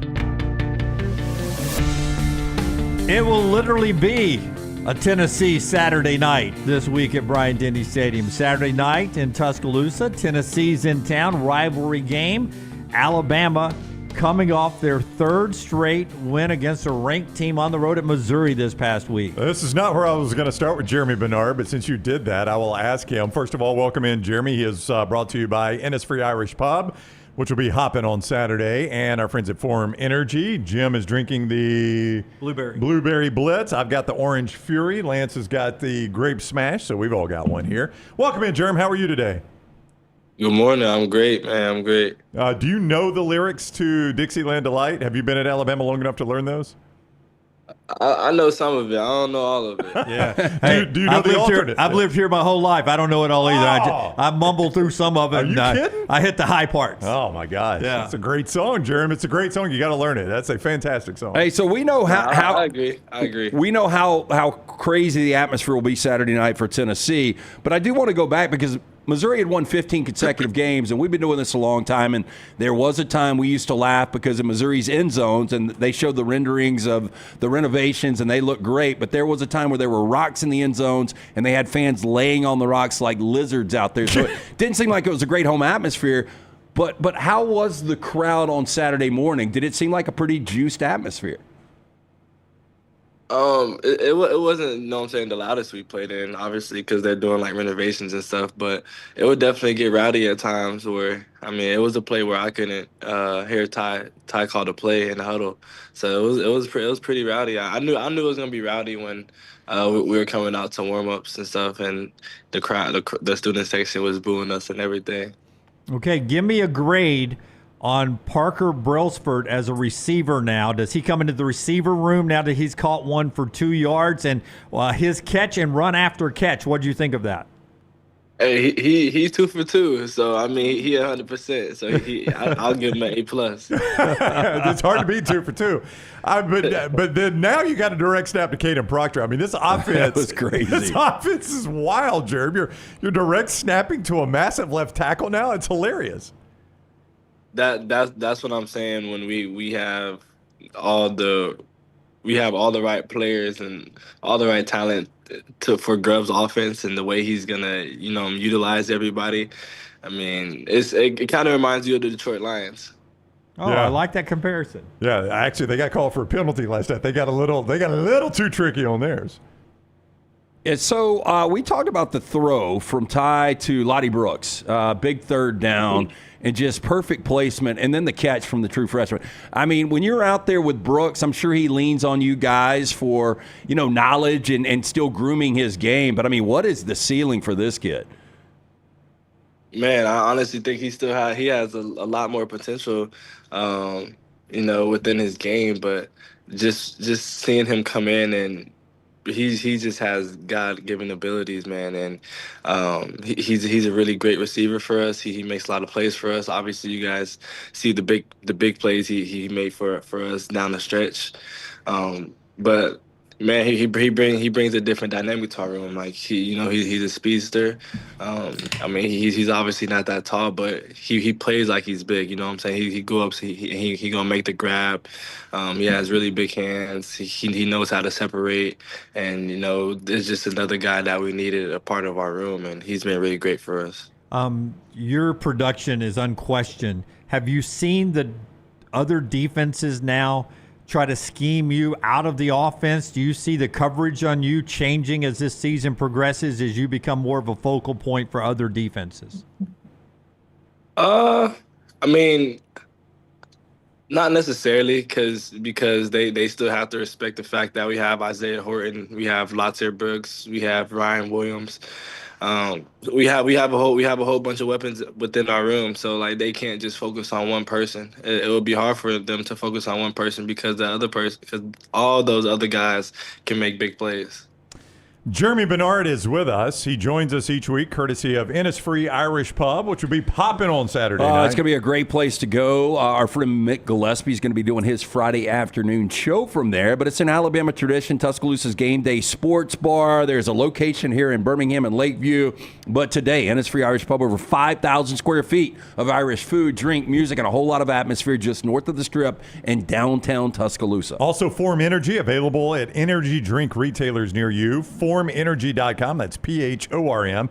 FormEnergy.com. We got 3 of the 4 flavors right here. They've also got the Screamin' Freedom Rocket Pop inspired, Grape Smash that Lance has, Blue Blitz that Dunaway has, and Orange Fury that I am drinking right now. FormEnergy.com. PHORM. FormEnergy.com. Your coach is willing to go for it a lot. Y'all went for 2 fourth downs on that one drive that put you up 10. What does that do for your confidence, for the excitement in the huddle, knowing when you look at that sideline, that punter and that kicker doesn't run out very often? They let you stay and play through it. What does that do for you? Honestly, man, it shows that our coach really believes and he trusts in us.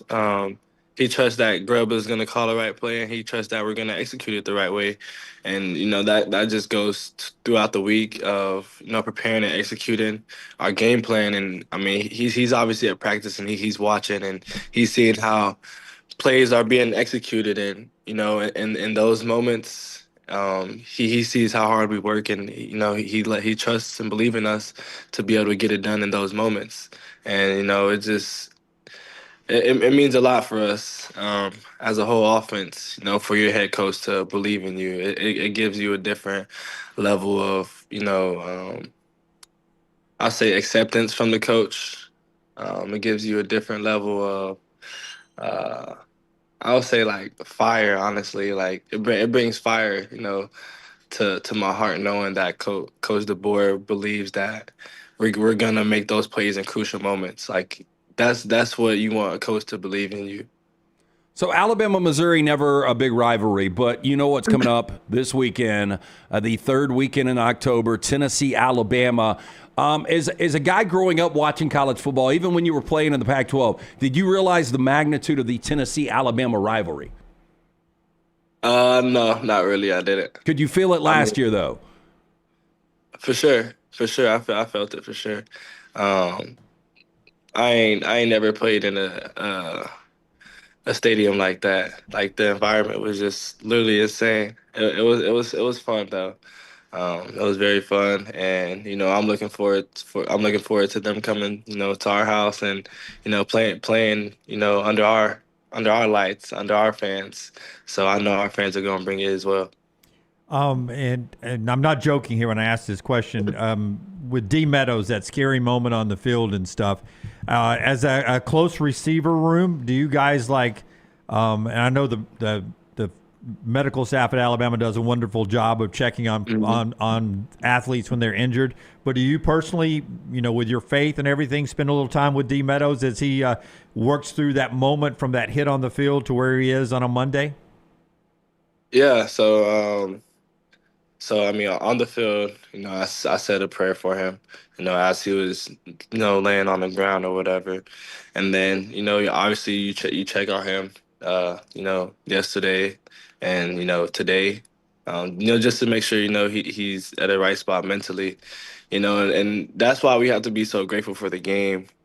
We have to, thank God for everything, because it could have been so much worse for him and Jam. You know what I mean? And yeah, we didn't win how we wanted to, but we have to be grateful, for our people. Like I said, it could have been so much worse, and they could have been in a much different position. But God blessed him to be okay. It wasn't a super catastrophic injury, and that's why you have to be so great. You have to show gratitude to the game, because it can be over in a moment. And I'm just very, very grateful that they're okay, and that they're doing good, and that I'm still able to pour into them, and have them lean on something besides just their own understanding, or their parents. And not saying that their parents aren't a crucial advocate for them, but during those tough times, I want them to know that that they have a community around them, and that they have a Lord that understands everything that they go through. So days yesterday and today is just making sure I'm there for him and comforting him and listening to him, whatever he needs, and just catering to him. Germ, about 10 or 15 years ago, Vanderbilt had a head coach, Bobby Johnson, and he didn't cuss. And he had a swear jar. So if his coaches, at least the rumor was, they cussed, they had to throw money into the swear jar. I don't think Kalen DeBoer really cusses much, but watching your wide receiver coach, Jamarcus Shepard, on the sideline, absolutely undressing the unit, I'm going to assume if Bobby Johnson was the head coach, he probably had to throw into the swear jar. I guess you guys probably appreciate that moment, though. I mean, you don't see coaches get animated all the time like that now. Yeah, I mean, we got a standard in our room, and if we're not playing, to the standard, I mean, that's what we need, man. That's what we need. We need a coach that's, that's gonna get on us, that is gonna, expect nothing but greatness from us, and that's what we're pushing towards. And if we want to get to our goals, and if we want to be great as receivers, that's what it's gonna take. I know you never know when you're on camera, but dude, you were right in the center of the shot too.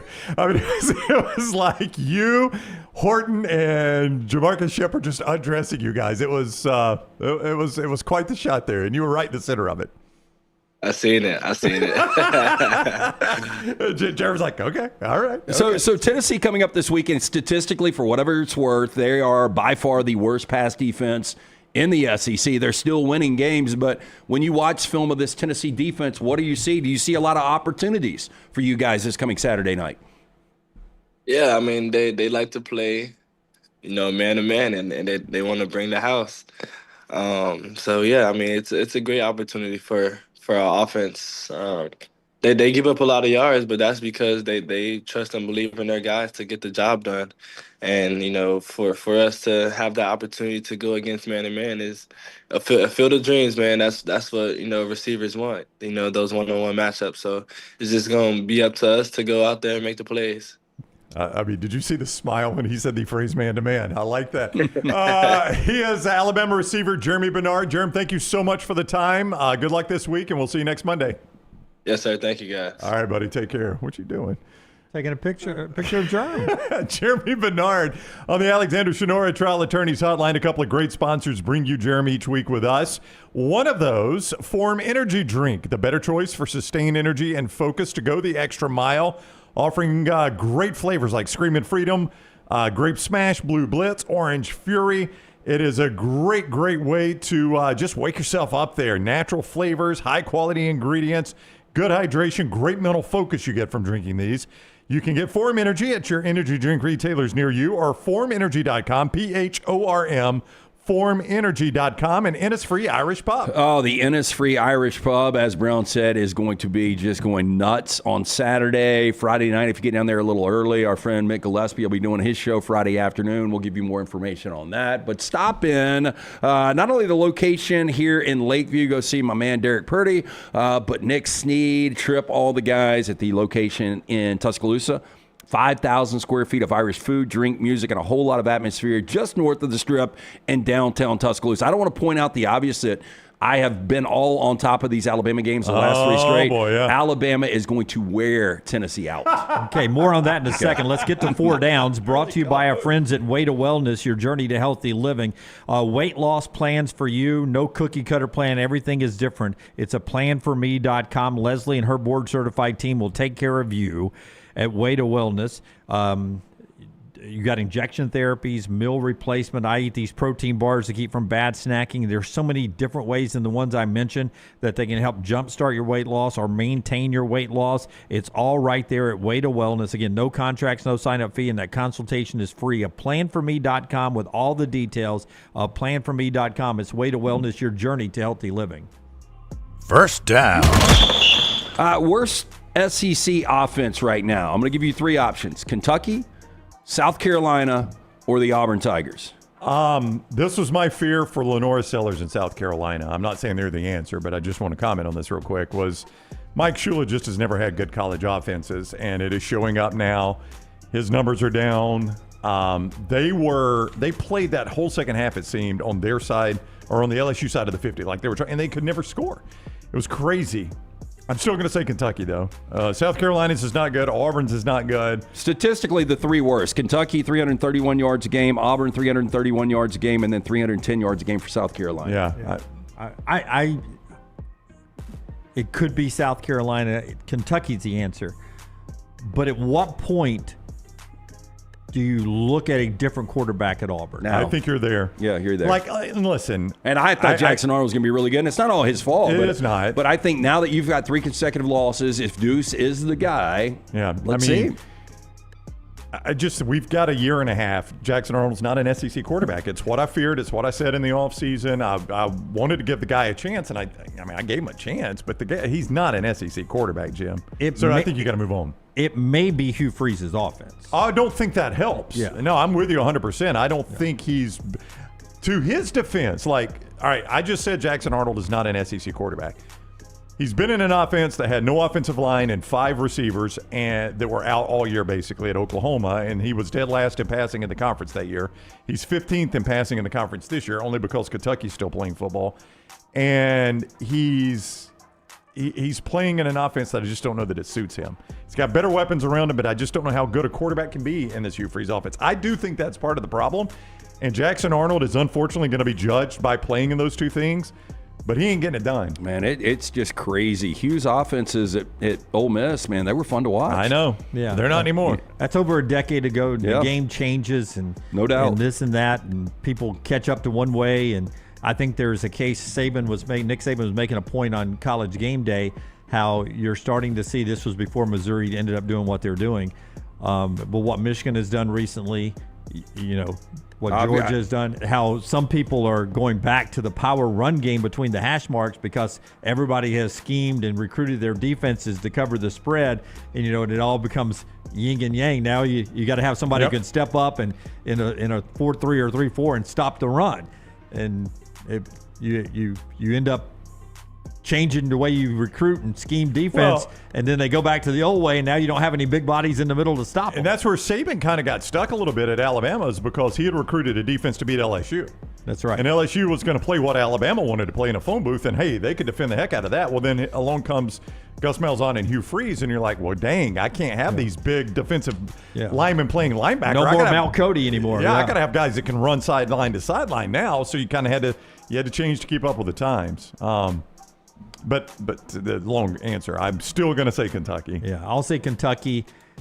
But you don't want to be in this question. The fact that you could put South Carolina and Auburn in this question is terrible. It is Kentucky. Yeah. That Lenore Sellers had 143 to Brown's point at LSU. Good defense on the road. But still, this was a Heisman candidate to start the season. Yeah, some people had him as the first quarterback in the NFL draft. Yeah, that was one of the most boring games you could ever watch. It was terrible. Yeah. I had it on the whole time. I mean, it was terrible. Because I kept thinking South Carolina's going to find a way to score and make this. Yeah, I was getting tired watching it. I was too.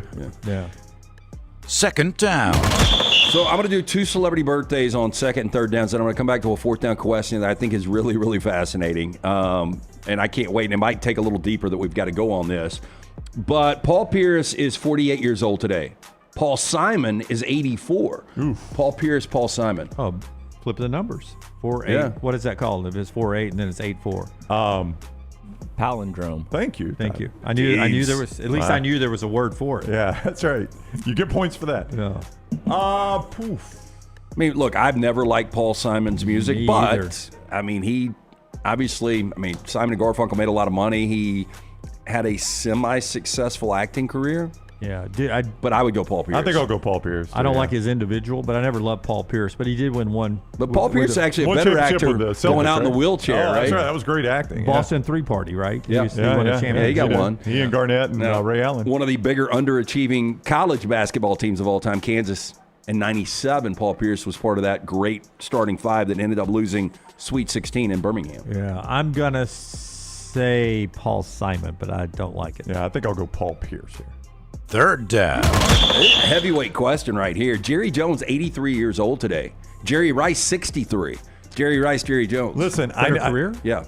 Oh, Jerry Rice. Well, yeah, watching the documentary. Yeah, I see what you would say if we asked this in the offseason, maybe because greatest receiver, but the impact of Jerry Jones. I never grasped how much he changed the entire NFL until I watched that documentary. Yeah, with the TV contracts. And the endorsement deals. Yeah. The NFL was very archaic in the way they were doing things, and Jerry came along and said, look, I know it benefits me, but I think it'll benefit all of us. They almost if you'll just get tied to Jerry Jones, all the ownership, because of the money he's made. He changed the NFL forever. Based on that, and just aside from the fact that as an owner, they've won 3 championships on there. It's been a long time, but they did win 3 Super Bowls. Yeah, I think I'll go Jerry Jones. I think I would go Jerry too. Self-made too, which is pretty crazy. Who's considered the greatest wide receiver of all time? That's Jerry Rice. Yeah. I mean, that's the problem there. It's tight. It's tight, but man, he changed the NFL. To change the most powerful league in sports, that goes a long way. Yeah. Fourth down. Oh yeah, here it is. More teams that can legit win a Super Bowl in the NFL or a national championship in college football. Oh my gosh. I went through it last night. I think on the low end you've got 10 in the NFL, and I think on the high end you've got 14, which is almost half the league. But when I start to look around college football right now, you got 14 in college or 14 in the NFL? NFL. I'm saying high side 14, low side 10.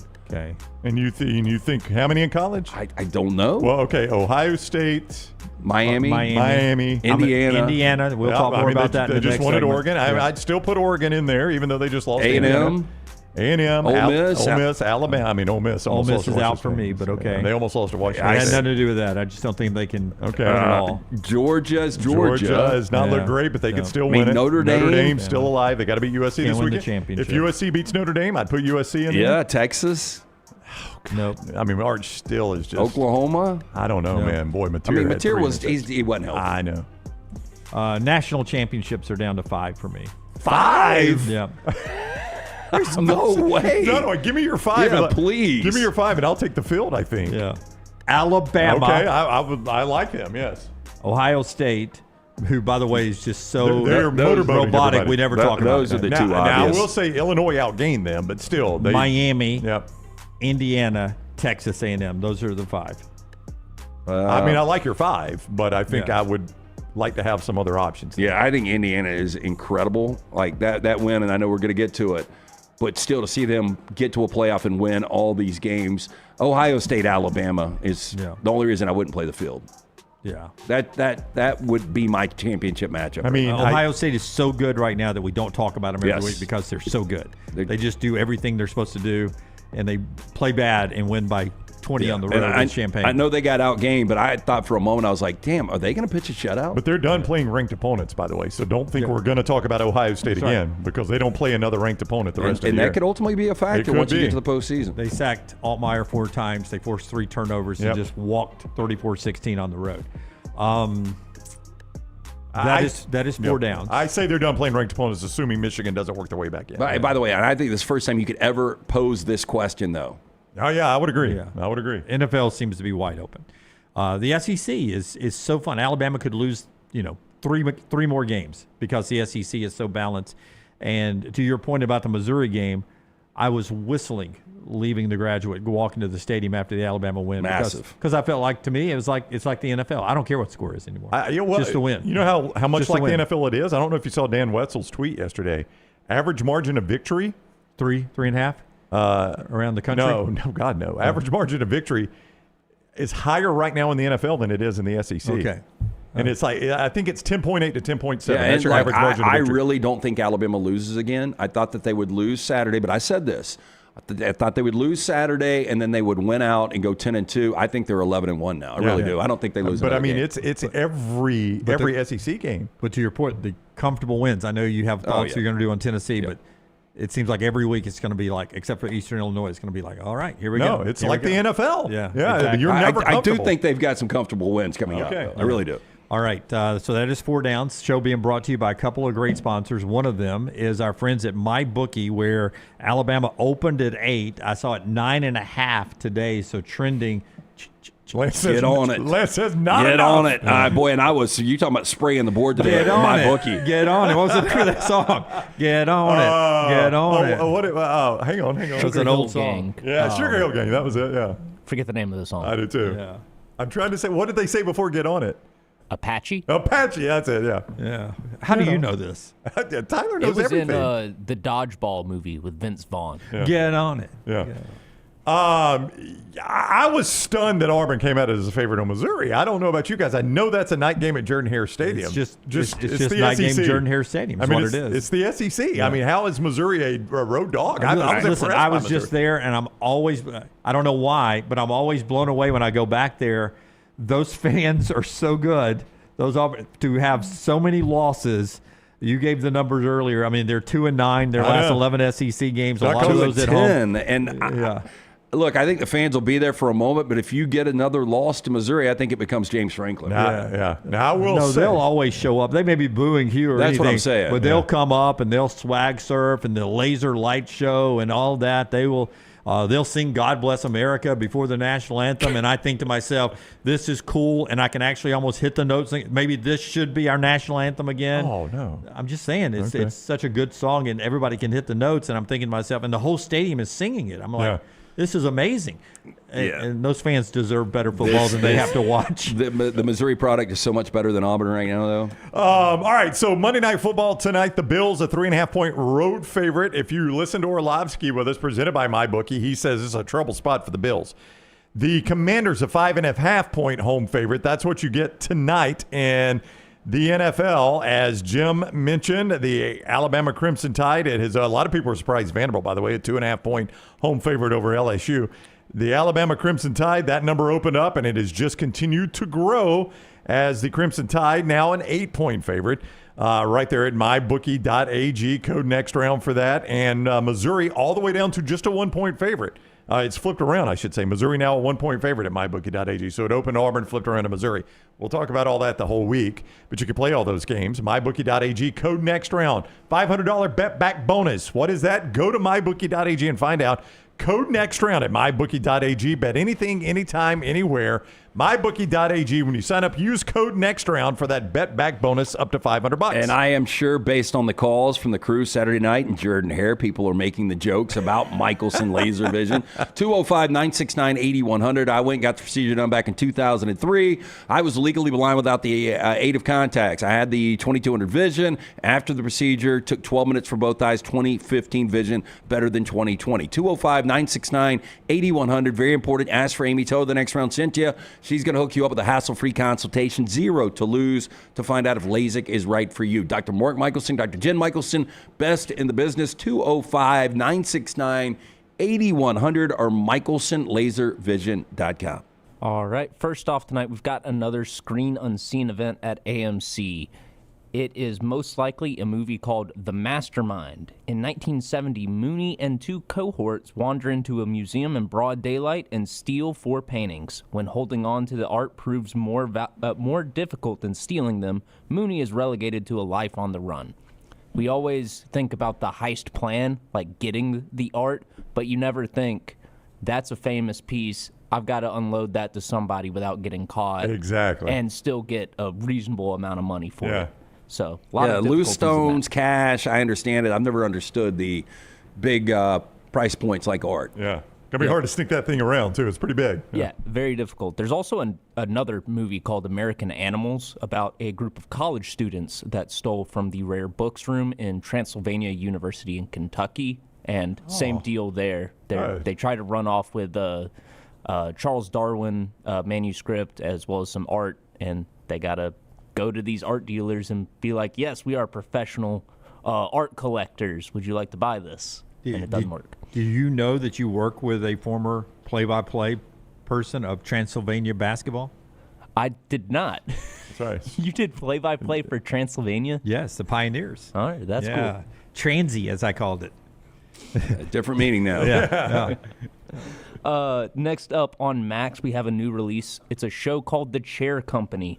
After an embarrassing incident at work, William Ronald Trosper, played by Tim Robinson, begins investigating a far-reaching conspiracy. He becomes obsessed with the Chair Company, believing this enormous problem could result in numerous casualties. Things quickly spiral out of control when the investigation takes twists he never could have anticipated. Reading this reminded me of a few years back when a bunch of people online got so deep into like a conspiracy around Wayfair, the furniture store. Oh, yeah, I remember that one. And it was just all a bunch of nonsense. Such a waste of time. Yeah, really. It was a waste of time. There was no evidence of anything other than there being items out of stock temporarily. So has anybody here gotten on task yet? Nope. Okay. So I only watched the first scene last night. I was just exhausted because I watched it after KC in Detroit. That first scene last night, and so there's one episode left next week. But if you have not gotten on task, if you saw The Mayor of Easttown, same creators and producers, and you like that, this is better. Okay. And so it's a one-off. It's 7 episodes. It is absolutely fantastic. Highly recommend it. All right. I'll have to check that first out. scene last night was amazing.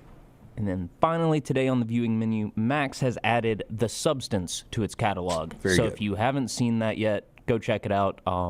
Well worth a watch. Demi Moore's great. Final Margaret 20 Qualley. minutes threw me off a little bit, but Yeah, but the lead up to that is just so well done, and Margaret Qualley. Yes, the movie is very bizarre, and it'll stick with you.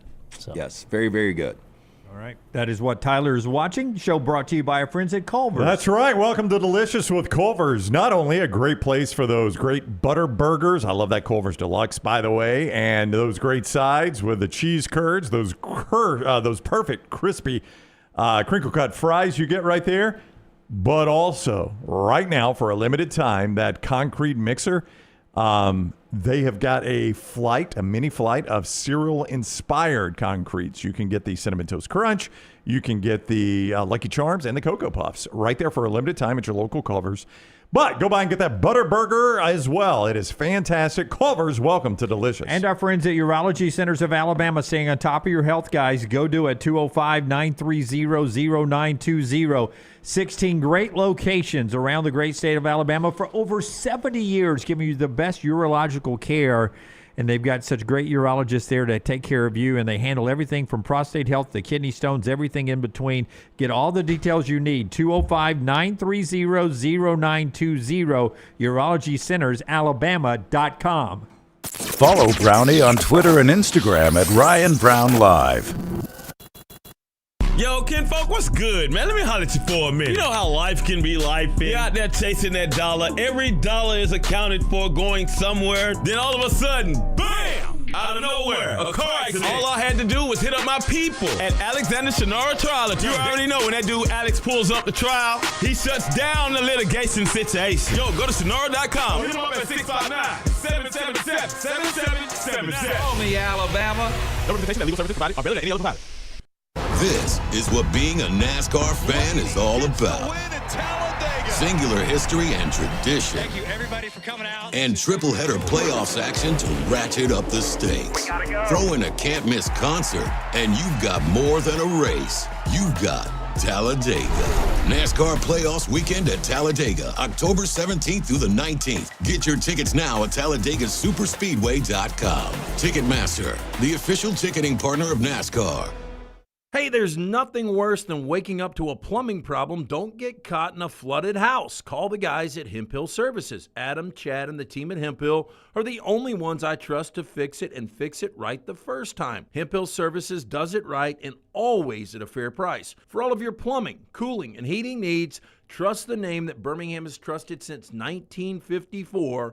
That is Hemp Hill Services. Call now, 205-229-2090. That's 205-229-2090. Hey, Lance Taylor from the Next Round to tell you about one of our favorite places for breakfast, lunch, and dinner. That is Hamburger Heaven since 1982. Hamburger Heaven has been serving Birmingham's best hamburgers, cheeseburgers, French fries, hand-spun milkshakes, and sandwiches made fresh to order. All of their ingredients are fresh and prepared daily. This includes their beef, always fresh, never frozen, hand-pattied each and every day. For breakfast, lunch, or dinner, visit any of the 4 locations, Highway 280, Irondale, Gardendale, and Homewood. At Central State Bank, we are large enough to serve you and small enough to know you.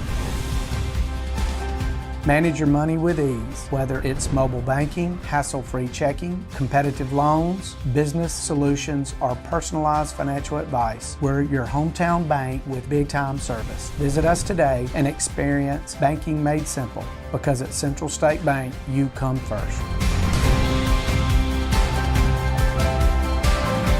Member FDIC.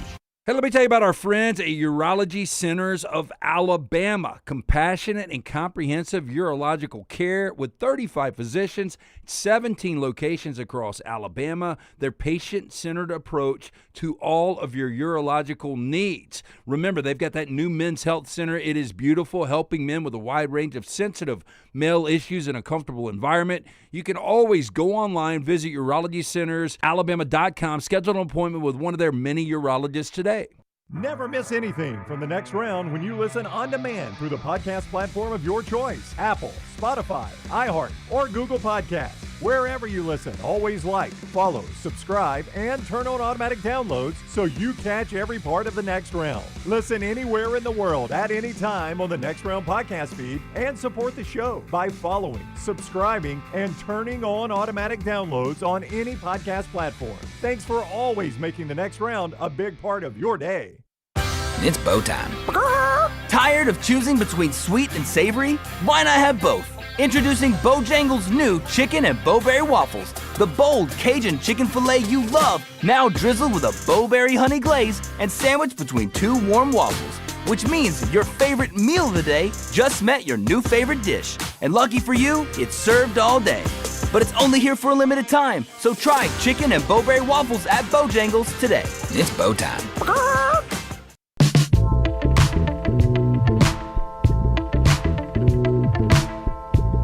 Okay, I want Lance to talk more about what he was saying about Tennessee and Alabama, something we'll get to all week long, after he tells us about lanceslock.com. lanceslock.com, where you've got tonight, not only 2 NFL games, Buffalo and Atlanta at 6:15 on ESPN, Chicago, Washington, 7:15 on ABC. You got day baseball game 2 of the ALCS where the big dumper hit a home run, and then Randy Arozarena, who had a great postseason back in the day with Tampa Bay, doing it again with Seattle, both offensively and defensively. So they lead 1-0, can go up 2-0 if they still won today. 4 o'clock on Fox in Toronto. And then you start the series tonight, Dodgers and Brewers, with Blake Snell, former Tampa Bay Ray, on the hill for the Dodgers, 7 o'clock on TBS, game 1 of that one. Yeah, another winning week at Lance's Lock. I mean, we killed it all week. And Saturday, although we were 5-4, this sounds crazy, we were so close to our perfect 9-0. Like, how we got beat on some of these games, to have Texas State up 21-0, they blow that game. Toledo up 21-0. Auburn should have been up 17-0. Just really, really difficult losses, but still, winning day on Saturday. Hit our big play with Notre Dame. Hit our big play yesterday with Kansas City. We are now 21-8 in the NFL. We've got 2 plays up and available tonight in the NFL Monday Night Football. We've also got a divisional play in Major League Baseball. Jump on and win with us at lanceslock.com. Free play every single day. It's always brought to you by our friends at Hemp Hill Services. Trust the name. Birmingham has trusted since 1954 for all of your plumbing, cooling, heating. Any of these issues arise in your home or business, they are ready to serve you. 205-229-2090. Call Adam, Chad, Andrew, the guys there. Hard to stop a train. For more information, hemphillservices.com. When I usually on Saturday, I'll send out a 14 parlay from mybookie.ag when I remember to screenshot it and send it out. Missouri ended up being a push, so it knocks it down to a 3 team because I had Missouri plus the 3. Colorado plus 3. Should have brought it up, by the way. Yeah. I never remember to do that. Colorado plus 3, easy outright winner. Wake Forest minus 3, easy outright winner. I lose the parlay, and again, you always tell me, why don't you make those individual bets, Jim? Thank you, Lance. I lose the parlay because of Navy. That was so surprising to me that they 32-31 had to really have some heroics late just to win the football game at Temple. Yeah, Temple's become kind of a scrappy dog at home, plus the points. I did say this because I do a show on Fridays and Saturdays. I was unable to do the Friday show because we were coming back from Auburn, but Saturday morning talking about the show Lance's Lock. Like, when I see the 3 and the 7 numbers now in college football, especially like SEC Big Ten games, I'm buying a lot of times on those. Much like the NFL, they won't let you buy on 3 anymore because so many games hit on 3. You're seeing a lot of that right now in college football. So you mean to buy to 3.5 or 3 or 2.5? Yeah, and 7.5 or 6.5. Okay, good advice there.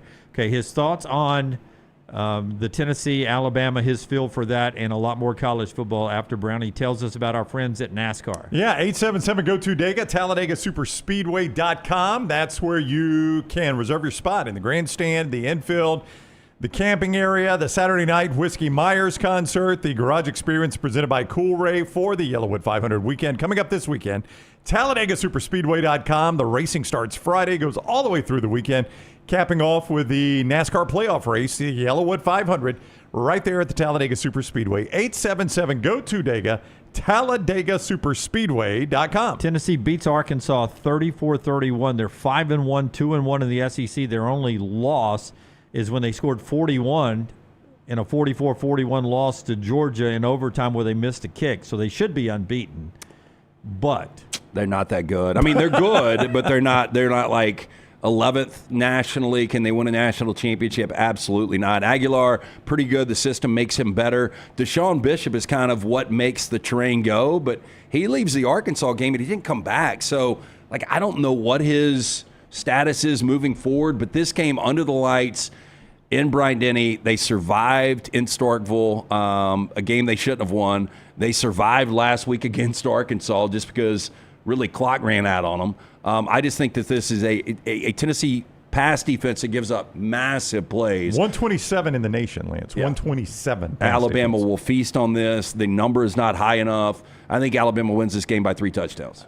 I don't know that anybody is playing better quarterback in the country than Ty Simpson right now. I haven't seen it. Dante Moore he gets throttled back by Indiana. I will tell you that Fernando Mendoza is playing very well. Pick 6, 2020, and then he goes on a 75-yard drive that basically wins that game for He's Indiana. Playing very, very well. Yeah. By the way, that was a ass whipping when you pull back the Malik Benson 44-yard, you pull back the 28-yard touchdown return. I mean, Indiana beat them sound. Yeah, they did. No. But I agree with you. I think Ty Simpson is playing better than any quarterback right now. I don't know that there's one playing better. And Tennessee, we've got a big enough sample size, and this is not just against quality opponents. This is across the board. 127th in the nation against the pass. That seems like a matchup that is so beneficial to Alabama. And on the flip side, Tennessee's one of the best in the country throwing the ball, but Alabama's pass defense, again this week, we've got a big sample size. Teams just are unable to throw efficiently on Alabama's pass defense for some reason. Jalen Kitna is your starting quarterback for UAB. The UAB Blazers. He went 364 and 2 touchdowns on the road against his Tennessee defense. I think his coach just got fired. Yeah. So we'll see about that one coming up. Plenty of time to set the table on that. A couple of other things, including reaction from Kirk Cignetti and Sark right after LT tells us about our friends at CPAP Plus. CPAP Plus, my sneaky pick tonight. Give me, which one's the favorite, Milwaukee or the Dodgers? You're talking about baseball. in the game tonight. Okay. In the game tonight. The Dodgers are your favorite in the series, but in the game tonight, Milwaukee is actually your favorite. Give me Blake Snell to shut. Excuse me. Blake Snell is favorite. Give me Blake Snell to get blown out by Milwaukee. Milwaukee wins it home. Brought to you by our friends at CPAP. CPAP Plus, best in the business when you're trying to figure out what's going on with your sleep. Everybody needs the 8+ hours of really good quality sleep. If you're not getting it, you wake up groggy. You need to reach out to our friends at CPAP Plus. They've got 5 locations, the O'Neill brothers, throughout the state: Birmingham, Trussville, Pelham, Foley, and Troy. It's Alabama's best home sleep testing at CPAP. $199 home sleep test. You don't have to deal with a lab. You don't have to deal with an insurance. Just easy-to-wear fingertip devices, clinically validated, that connect to your smartphone, complete with that physician's interpretation of your results. Very simple. You can check it all out. Go online. Go to sleephomealabama.com. 6 sacks. 267 yards is all they allowed Oregon's offense. Here's Kirk Cignetti after Indiana beats top 5 Oregon in Eugene. I really felt like our team was in a good place. The most important thing to me was our mindset going into this game. That we believed, expected, prepared to make it happen, and could handle the ups and downs of the game without flinching, showing frustration and anxiety. And that was the only thing you don't know until you play the game. And we passed that test. And I think every game you try to put the best game plan together. Our defense really got after them, I think, in that second half. And many times in the first half, too. And offense made enough plays. So I had a lot of respect for this team that we beat. I have a lot of respect for Dan Lanning. And it's a great win for our program. Yeah, he's even getting the Saban hand gestures down. He's starting to be scary. Okay, so they beat us at home, so we're going to make sure you don't have enough lighting in your postgame. Hey, we want you to do that in a closet. But you know the difference?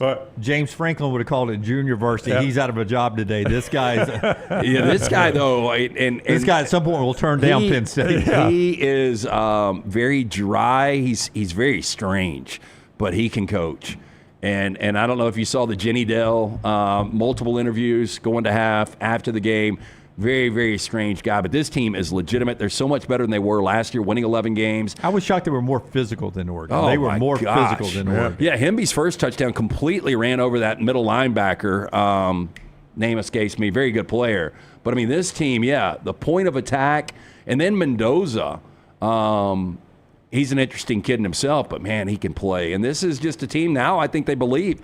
They did something last year en route to the college football playoff they haven't done. They beat a top 25. They whipped Illinois. I think they pretty much whipped. It didn't. The score wasn't indicative of it because they only won by 10, but still to win by 10 on the road, a place that Oregon doesn't lose, and to really, man, they took Oregon's manhood. That was impressive. Lanning was 22-1 in that building, just him as the coach. How does Surratt continue to get so many catches? 8 catches, 122. I mean, he's obviously their best receiver, their focal point, but nobody's taking him away. They're not taking him away from Mendoza, or if they are trying, he can't be taken away. Well, because I think Indiana, when you start to look at this team, not only do they have a ton of balance, and you've got an elite quarterback with Mendoza, but Amar Cooper is another guy that is viewed as an NFL receiver. So, this is a guy that knows how to manipulate, operate, whatever you want with the portal and NIL. And he doesn't have the resources, so he's got it figured out. I'm going to tell you, man, the Big Ten's pretty interesting right now because Indiana and Ohio State are screaming. I can't believe I'm about to say this sentence. Indiana and Ohio State are screaming towards an undefeated Big Ten championship game. They don't meet the regular season. They don't meet the regular season. It'll be so exciting. Indiana has got they don't play another ranked team. Ohio State probably does not either unless Michigan creeps back in the rankings. And then you've got USC and Nebraska. I don't think Nebraska is very good. I don't either, but look at the remainder of their schedule. I will say this about USC, and I think Bryce Underwood helped because, I was texting with our friend Brock Heward, which unlocked coming up here in a little bit.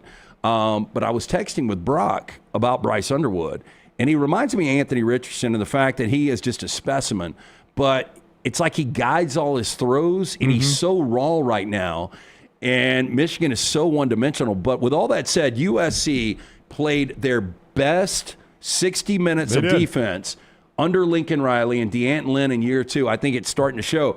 USC with this offense, they are going to be a really difficult out. Now, they've got their most difficult game coming up this weekend. They'll lose this weekend to Notre Dame. Yeah, they probably will. Yeah, but if they win that game. Big Ten game. Yeah, but my point was the winner of the USC-Nebraska game could very easily finish with just one conference loss or, in Nebraska's case, undefeated in the conference. Now, USC still got to go to Autzen. I think USC will lose to both Notre Dame and Oregon, and they end up going 9-3, but it is an improvement.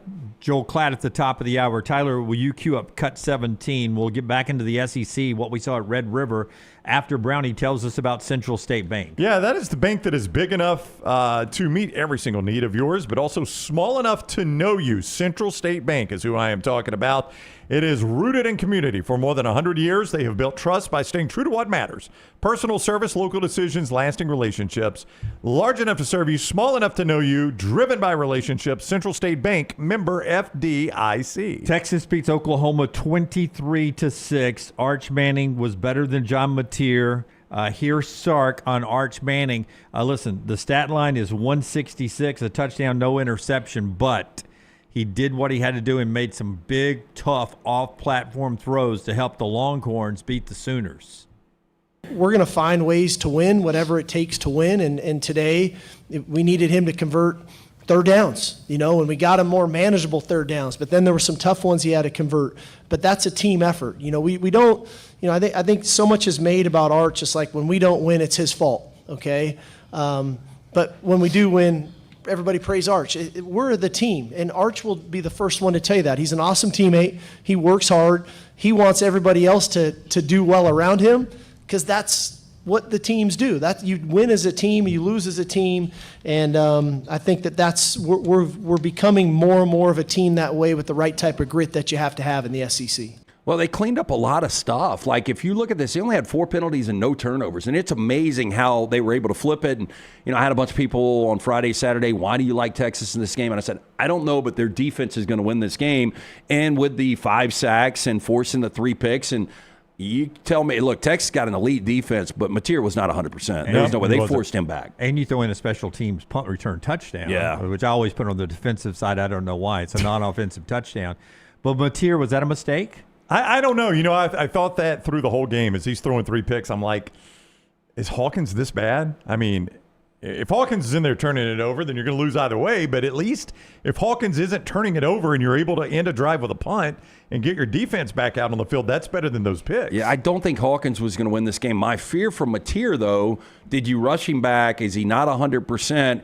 And, mentally, how does this affect Mateer moving forward with the 3 picks? I mean, that was an awful game. We'll jump into a little NFL quickly before Klatt joins the show, and we'll kick it off with our Bojangle tender moment of the day. Give me Bojangles, Brownie. It can be bow time for you. Those hand-breaded chicken tenders, those great sauces that go with them are at Bojangles right now. Make it part of your Friday or Saturday tailgate.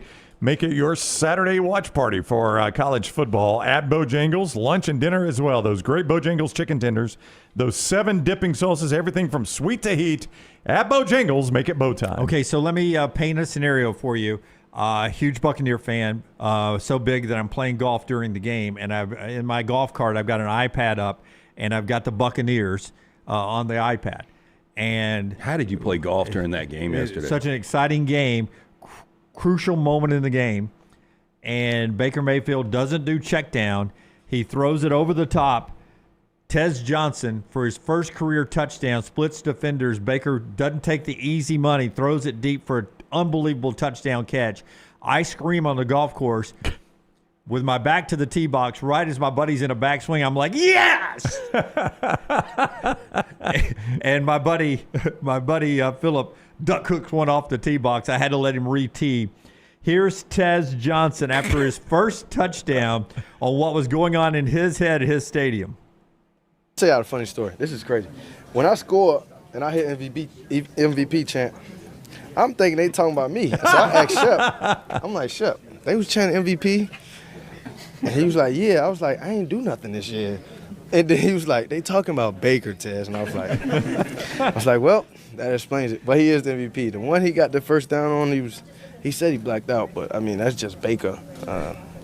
The pump fake get everybody. I'm just like, oh, my God, he's a dog. Like, I don't know what he put in his cereal before the game, but that guy on it every single week. Thanks to Brian King, who listens to our show at Fox down in Tampa, who clued us in on that soundbite. Pinson Valley product, by the way. Tez Johnson, as Scott points out, local guy. 5 grabs before that one grab yesterday. But look, I mean, these are the guys that got to step up when Ibuka's not playing. Obviously, Mike Evans has been out with a hamstring as well. Bucky Irving. I mean, Godwin's in and out. Yeah, you've got to have guys step up. And that third down conversion from Baker, like, if you needed an MVP moment, and he had plenty of them going into this game already, just leading teams back on final possessions. But that scramble in San Francisco's just got to be kicking himself today, because I think that changed the whole game. Yeah. Then there's Kansas City beating Detroit last night. How can Detroit be so dynamic offensively, and then in the first game of the year and then again last night they end up with 17 points? Chris Jones, bounce back game for him defensively. The Chiefs defense did a good job last night. Yeah, I agree. And, it was kind of a controversial play where it looked like Detroit had gone up 7-0 on the halfback pass from Montgomery to Jared Goff. And that gets called back, and they ended up having to settle for 3. But I thought KC's offense and defense, and now sitting at 3-3, according to ESPN Analytics, for whatever this is worth, they're your Super Bowl favorite now. What a bizarre play that Lance mentioned. And as much as we dog out referees, and they get dogged out a lot, boy, they got to know a lot of rules. And that's not one you ever see. I have never in my life seen that rule enforced, and I've watched a ton of football. This is where it pays off. The difference between what was going on in Arrowhead is these guys are full-time employees. Oh, I get it. Yeah. I get it. But I know. But then you saw the debacle on Saturday night in Jersey. Yeah, but I mean, to know that the quarterback, if he goes under center, has to step back and pause before he can go in motion, I've never seen that in my life. And immediately the dude in the booth with Tirico and Collinsworth was like, guys, that's not going to count. And then credit to the officials. I don't know if somebody in New York got in their ear or if they picked it up right away, but they wiped the touchdown off him. I thought it was like I turned the TVs off in the Alabama game. Didn't they have it was called on Ty Simpson for man in motion because he didn't get set? Is that a different call? I don't remember. I don't remember. Well, this is if you're under center, you've got to step back and you can't immediately go in motion. You've got to step back, stop, then go in motion is the way I understand the rule. Yeah, and I didn't know it because when I saw it in real time, I cut the TV off to go switch to go upstairs and watch, and I just assumed, and then when I go back up, it's 3-0. I'm like, what the hell happened? Joel Klatt coming up before we hit a couple more sponsors. Rams beat the Ravens 17-3. Pittsburgh wins again. You can talk about your Rams too, but the Ravens lose again. Pittsburgh, the most complete team in the AFC North? Yeah, right now, without Lamar Jackson, they are. I mean, maybe in the AFC North. I will say this, the Rams played awful. Like, terrible, terrible football yesterday. It's still 170-3. Yeah, and then, Cooper Rush and Tyler Huntley, when you get to that situation, and this Ravens defense isn't good. I give them credit for, limiting the Rams. The Rams were awful yesterday, though. Rams will lose a lot of games they play like that. So, but yes, to answer your question, I guess at this particular point, Pittsburgh's going to get to the postseason. I don't know how the Ravens, even with Lamar Jackson back, how they flip the switch and become a playoff team. Yeah, Pittsburgh beat Cleveland. No Shador. Never considered is what they said post-game in that one. Chargers beat your Dolphins 29-27. Joel Klatt coming up quickly. Yeah, do we have the Tua clip? Where you called out leadership. Oh, my gosh. That is one of the most amazing things that I've ever seen. I know. Joel Klatt coming up at the top of the hour of the show, being brought to you by Dr. B. Tell us about Dr. B. Dr. Beckenstein, absolute best in the business. If you're starting to thin out, it doesn't matter how old you are. It happens to guys in their 20s, their 30s, 40s, 50s. Whenever it happens, it started to happen to me. You got to get preemptive. You want to maintain. You want to grow back. Our man, Dr. Beckenstein, he can help out with that. T3's got that test. It's easy, it's painless, affordable, takes seconds to perform. It will show you which medicines and compounds will specifically work for your hair loss. Over 10 categories of agents they use, knowing they will work for you. Stop wasting money. Products online that aren't working for you.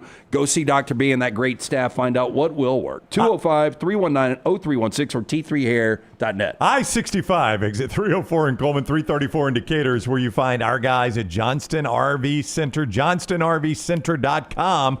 On the web, they are clearing out still those 2025s to make room for the 2026s. As low as $179 a month.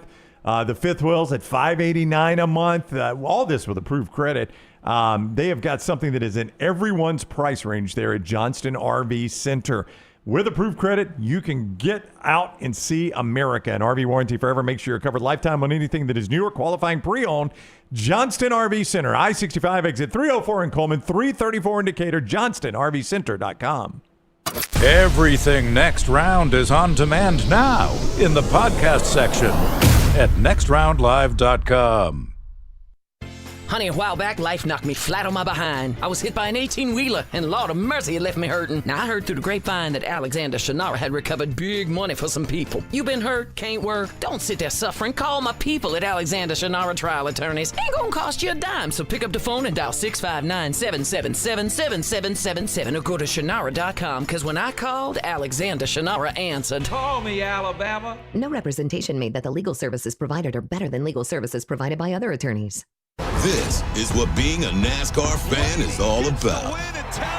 Singular history and tradition. Thank you, everybody, for coming out. And triple header playoffs action to ratchet up the stakes. Throw in a can't miss concert, and you've got more than a race. You've got Talladega. NASCAR Playoffs Weekend at Talladega, October 17th through the 19th. Get your tickets now at TalladegaSuperspeedway.com. Ticketmaster, the official ticketing partner of NASCAR. All right. It's a beautiful day for football here at the stadium, and we're just about ready for kickoff. Score 0-0. And suddenly, I'm in the mood for a Coke Zero Sugar.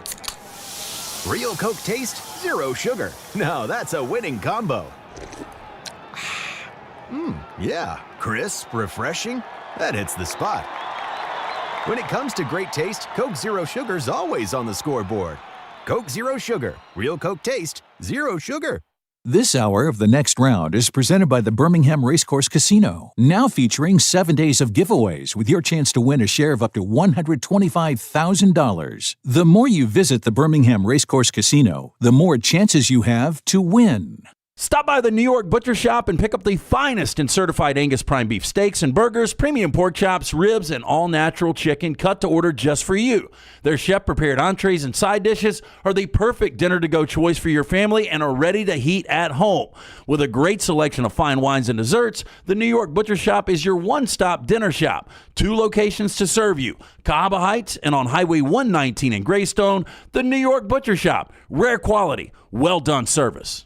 To everyone who craves a fresh meal made just for you, let our team member Jacob share what's special about Culver's. In Wisconsin, our food comes from the heart, and taking the time to handcraft your meal with care is how we've always done it at Culver's. It's why your Butterburger doesn't touch the grill until after you order. Come to Culver's and let us serve you a Butterburger, made special just for you. From Wisconsin with love, welcome to Delicious.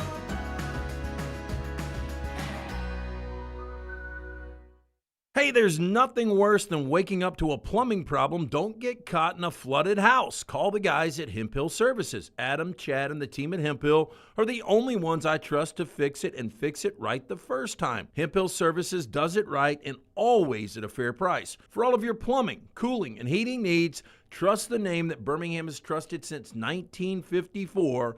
That is Hemp Hill Services. Call now, 205-229-2090. That's 205-229-2090. Get all your favorite Next Round gear all in one place. NextRound.store. From our Next Round hats to the logo tees to the all-time best-selling Y'all Can Have the Rest shirt. You can look your best by shopping with us at NextRound.store. Take the next round anywhere with NextRound.store. It's bow time. Tired of choosing between sweet and savory? Why not have both? Introducing Bojangles' new chicken and bowberry waffles. The bold Cajun chicken filet you love, now drizzled with a bowberry honey glaze and sandwiched between two warm waffles. Which means your favorite meal of the day just met your new favorite dish. And lucky for you, it's served all day. But it's only here for a limited time, so try chicken and bowberry waffles at Bojangles today. It's bow time. Jim Dunaway, Lance Taylor, Ryan Brown. Live from the Birmingham Racecourse Casino Studios, the next round, presented by Bud Light, is on now.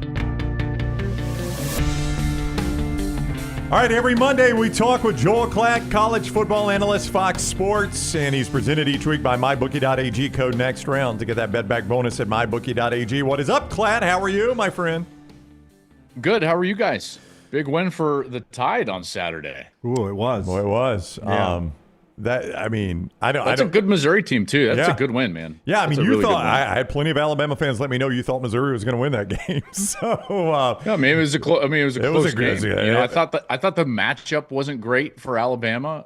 Just like where Missouri was strong and where Bama had not been as strong coming into the game, but ultimately it's really, guys, coming down to the fact that Ty is just a great player, and he makes incredible throws at the most important moments of the game.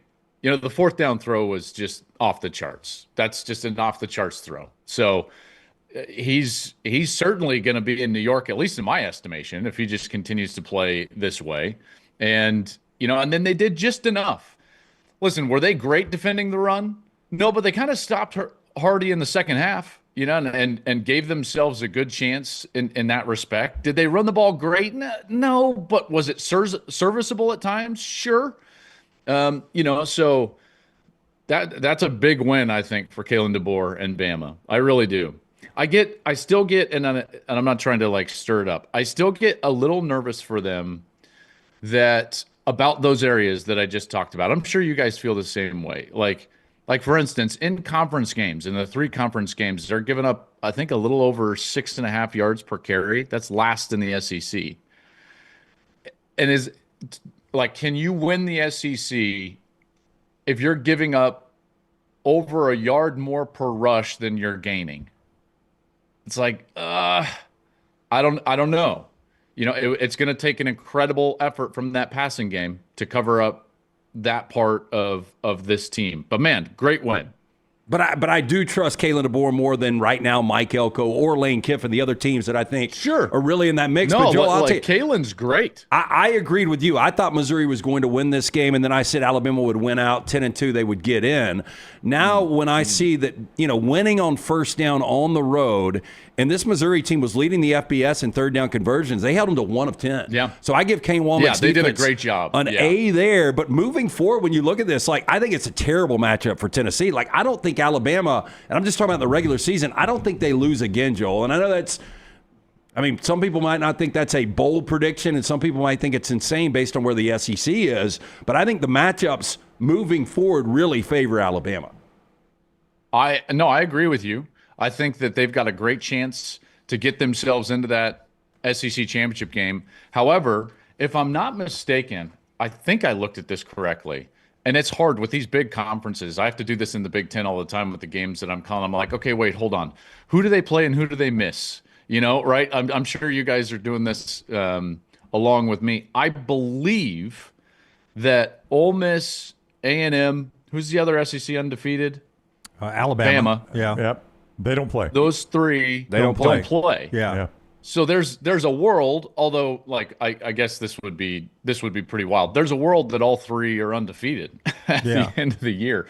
But I agree with you. When you look at the rest of their schedule, Bama can handle that. I think that the cause for concern is what you just saw with OU against Texas, which is OU's also a team. They cannot run the football, right? Like they just cannot. Much worse than Alabama running the football, in particular since Jam came back.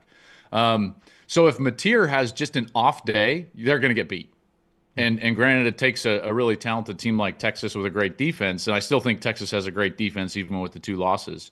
So that's the risk, is that Ty just has to be on at all times. It is the 08 New England Patriots to a certain respect, where if all of a sudden one day you don't protect Ty Simpson well and he throws for 58% and a pick, can you win that game? And then that becomes more problematic. I do trust Kalen DeBoer. By the way, Kalen knows how to win this way. Did you guys know Washington played for the national championship, giving up more yards per rush than they gained? So it's like there's precedence here. He's not uncomfortable with this style of play, and he has proven that he can win at the top end of college football. So we'll see if that continues. I hope it does. This hour brought to you by our friends at Champy's Chicken, Highway 119 in Alabaster. Great destination lunch location, hot chicken cooked to order. Go see Sterling and the crew right there at champyschicken.com. I will put myself in the list of the layman's in America. I did not trust Indiana to go on the road and win a big game, especially in Eugene. But here is Indiana. And, hey, anybody else on that desk? Anybody else thought that they couldn't do it? Yeah. And they were more physical. Lance, you were on it? He's you were a sick guy. Hey, I got to say this. I said back in June, Fernando Mendoza would be the first place player taken in the NFL draft. I don't know if that will Did hold. you really? I really did. did. No, is that real? No, it's real. Real, 100%. I watched a guy a couple of years ago. Bro, at Cal. that's incredible. That's an incredible pull and call. Yeah. Well done. That's really good. But look, he had the one really bad pick where he, is going right, throws back left, and that could have been a difference changer. Can I interrupt for just a second? Did you know that was Justin Wilcox's biggest frustration with him, is that he felt like once a game he would do something like that. Yeah. Isn't that interesting? Yeah. And then it pops up in that game. Yeah. But man, he's tough. That whole team is tough, Klatt. I mean, they are tough. Well, how about he responded? The point of so attack. like after the pick, they drive down and score. The back shoulder throw to Surratt was incredible. Yeah. See, that's my point is, yes, it was the pick 6. But like in life, it's a great lesson for the kids who are watching us. He picks himself up. It's 2020. Anybody else folds, he comes back and marches them downfield 75 yards for the game winner. That's life in a nutshell right there. You're going to get knocked down, but dare I say, you got to get back up. Don't do it. Thumb tumping. There's no doubt. Jim, that is perfect. It goes to things that we've talked about in these segments prior this season. As a quarterback, you got to have the next play mentality, as dumb as that sounds. I mean, and trust me, we play for the next play. You really do. You got to have a short memory. And like in golf, the bounce back stat, you make a bogey, how quickly can you make a birdie? Well, for a quarterback, it's like, how quickly can you get back on the horse and get out there and let it rip? And he did so right away. I think that one of the things that was most impressive for me about Indiana is that was not a game that they stole from Oregon. If they beat them up physically, I think they're really good on each line of scrimmage.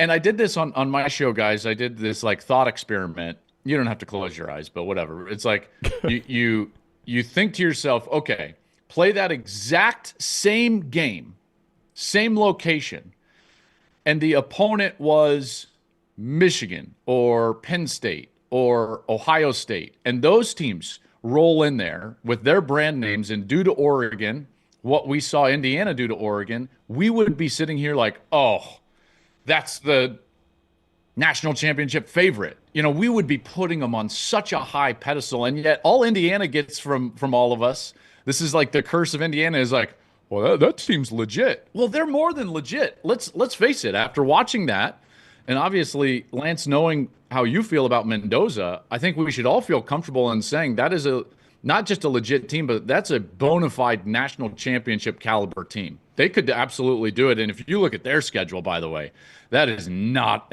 a difficult schedule at all.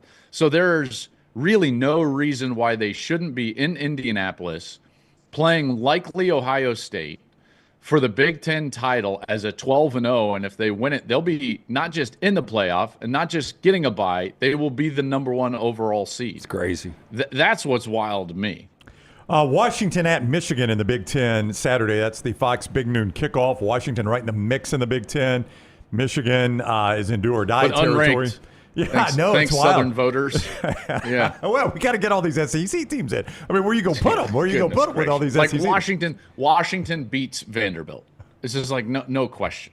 Ole Miss, severely overranked. Well, Ole Miss has a terrible resume, and yet we're going to sit them in there because we all had the dominoes of overreaction to the LSU Clemson game. That's like the fly in the ointment. Yeah. You know, I mean, Ole Miss wins by 3 against Washington State.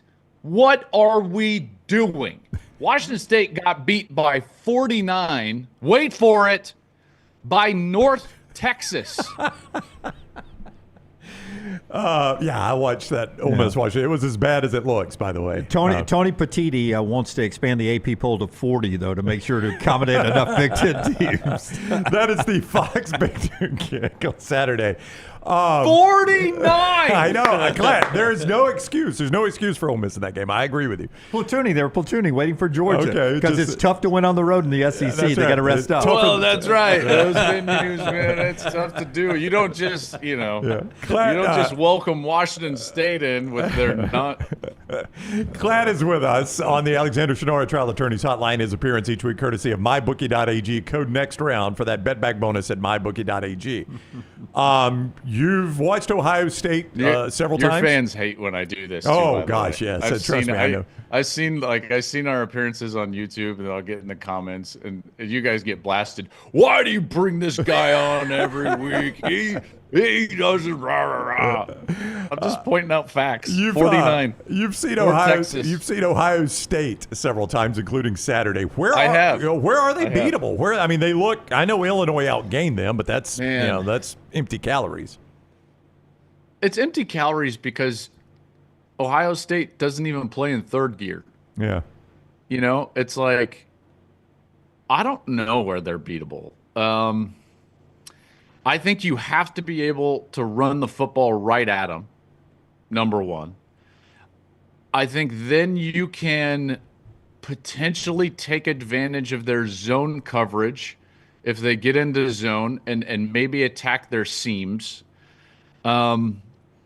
Offensively, I do believe that they're not a dominant run team, which means that you could potentially, with the right plan, win first down and put Julian Sayin in obvious passing situations. You can, if you want, that day to take away Jeremiah Smith because they're comfortable letting the offense take them and take the football to where it needs to be versus force it to him. Maybe you can pressure Sayin, although we haven't really seen that. So here's the thing is, like, I do believe that Ohio State has started to separate themselves out because they're not being threatened, and you can yell and scream all you want about they haven't played anybody, but this is why the AP poll is so stupid.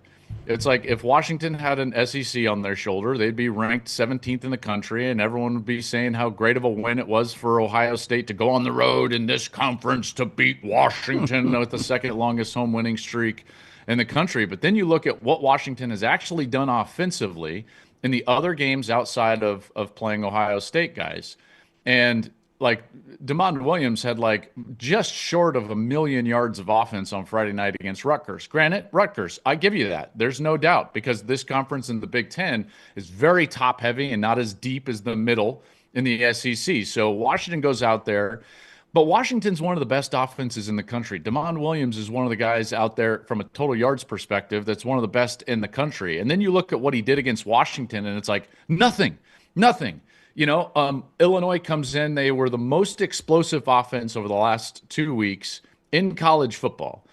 Luke Altmaier had just thrown for 390 yards. And then you come in against Ohio State, and it's like, what do you get? Nothing. He throws his first pick in the season. So where are they vulnerable? I'm not sure yet, which is why they are the number one team in the country right now. And I believe that they've separated themselves out a little bit because we haven't even seen them go Ohio State.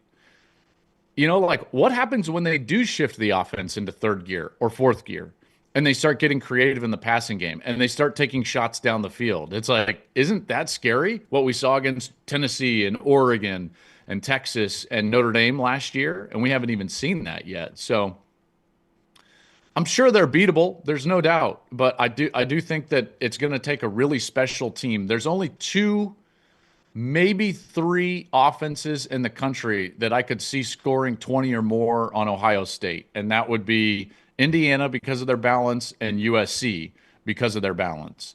No one else has the balance. Maybe A&M, just because of the speed of the quarterback, even though Ohio State did a great job against DeMond Williams. But that's the best defense that I've seen in a while since 21, the Georgia team. So, yeah. Okay, cue up all your fans like, of course he loves Ohio State. So, Joel, I get accused of trying to kill coaches and get them fired and stuff. For the record, I don't think James Franklin should have been fired. But if we went back 17 days to September 26th, and I would have told you on Monday, October 13th, James Franklin is going to be fired, you would have thought it was something scandalous. There was no way on-field performance.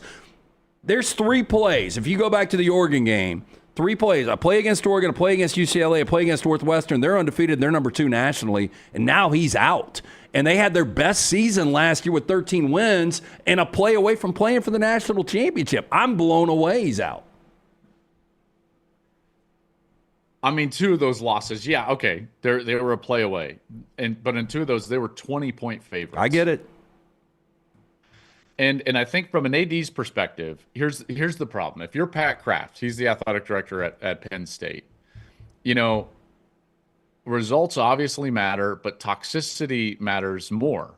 And when all of a sudden you start to realize, like, okay, this is now going to be unhealthy for the players. We're not going to be able to fill the stadium, and it's over. Like, we've reached the ceiling, and it's over. I actually believe, don't kill me for this, because no, I'm not saying Penn State is as good of a job as Georgia. Okay, so let me preface what I'm about to say. But this does feel a little bit like Mark Richt at Georgia, who was very good. Very good. But just kind of like, there was just kind of the ceiling, right, guys? It's just like they could never quite, it's like the old engine. It would just never quite turn over. And then all of a sudden Kirby comes in and it's like, oh, yeah, that's what Georgia could be. I think that this is an opportunity for Penn State to do that. Now, it can go one of 2 ways. You can go, like, for instance, Wisconsin felt like they were going to raise their ceiling with Luke Fickell, and the bottom has dropped out. Nebraska thought they were going to raise their ceiling with Bill Callahan, and the bottom dropped out back in the early 2000s. So the wrong hire can really tank you, but the right hire can take you to another level. And I think that's what they're hoping, because I believe in this entire process, and I don't care. Florida can come open, Florida State can come open, Wisconsin can come open, all these places where you could possibly have openings. Unless LSU was to make a move, Penn State will be, I think, the best job available in college football. There's a massive amount of support. The athletic director is committed to winning. There's alignment with the overall leadership in the entire school. They've got a stadium that seats 100,000. That's a great environment. They're also dumping 9 figures plus into that stadium to revamp it. They've got legacy. They've got tradition. You can win a national championship in the Northern Hemisphere above the Mason-Dixon line, as we've seen in the last couple of years. So I do think, save for LSU and what happens there as they're continuing to be underwhelming on the offensive side, I think Penn State will be the best job available. Tell me if you believe potentially this rumor, because you're a lot closer to it than we are. But they are going from a Nike to an Adidas school July 1st of 2026. Oh, I heard this. There are people out there that believe Adidas said, we want a new coach and we'll pay the buyout. We'll pay the $48 million. Do you think that is a possibility? Penn State has pushed back hard on that today, by the way. Penn State has said there is no truth whatsoever to that.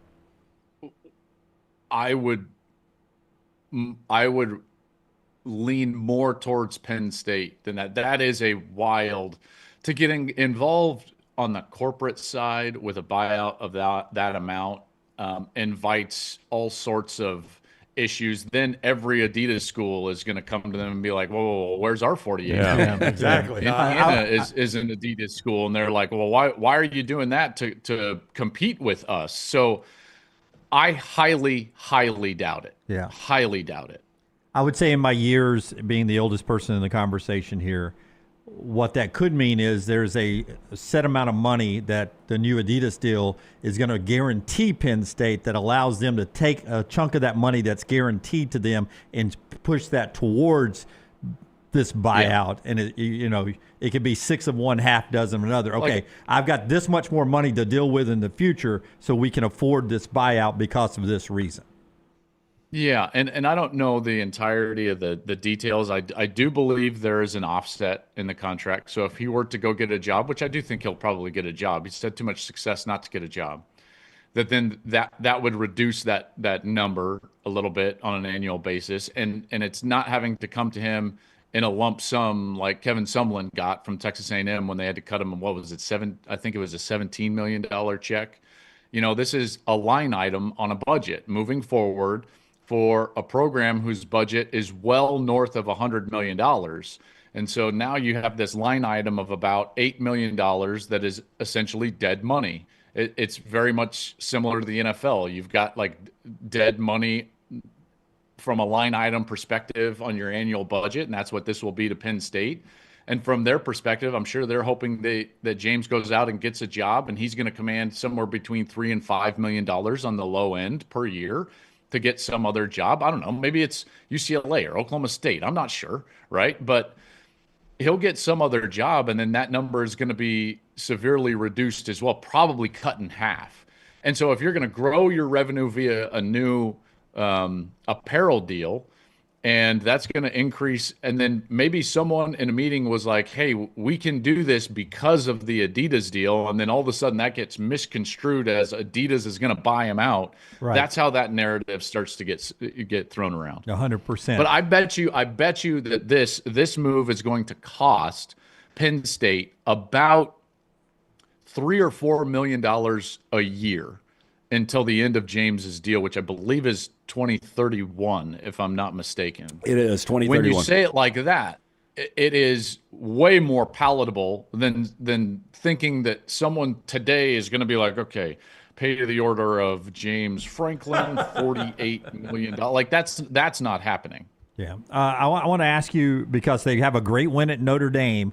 A lot of people say Alabama is the most complete team in the SEC right now. Others say Texas A&M. Tell me what you see when you put on the A&M tape.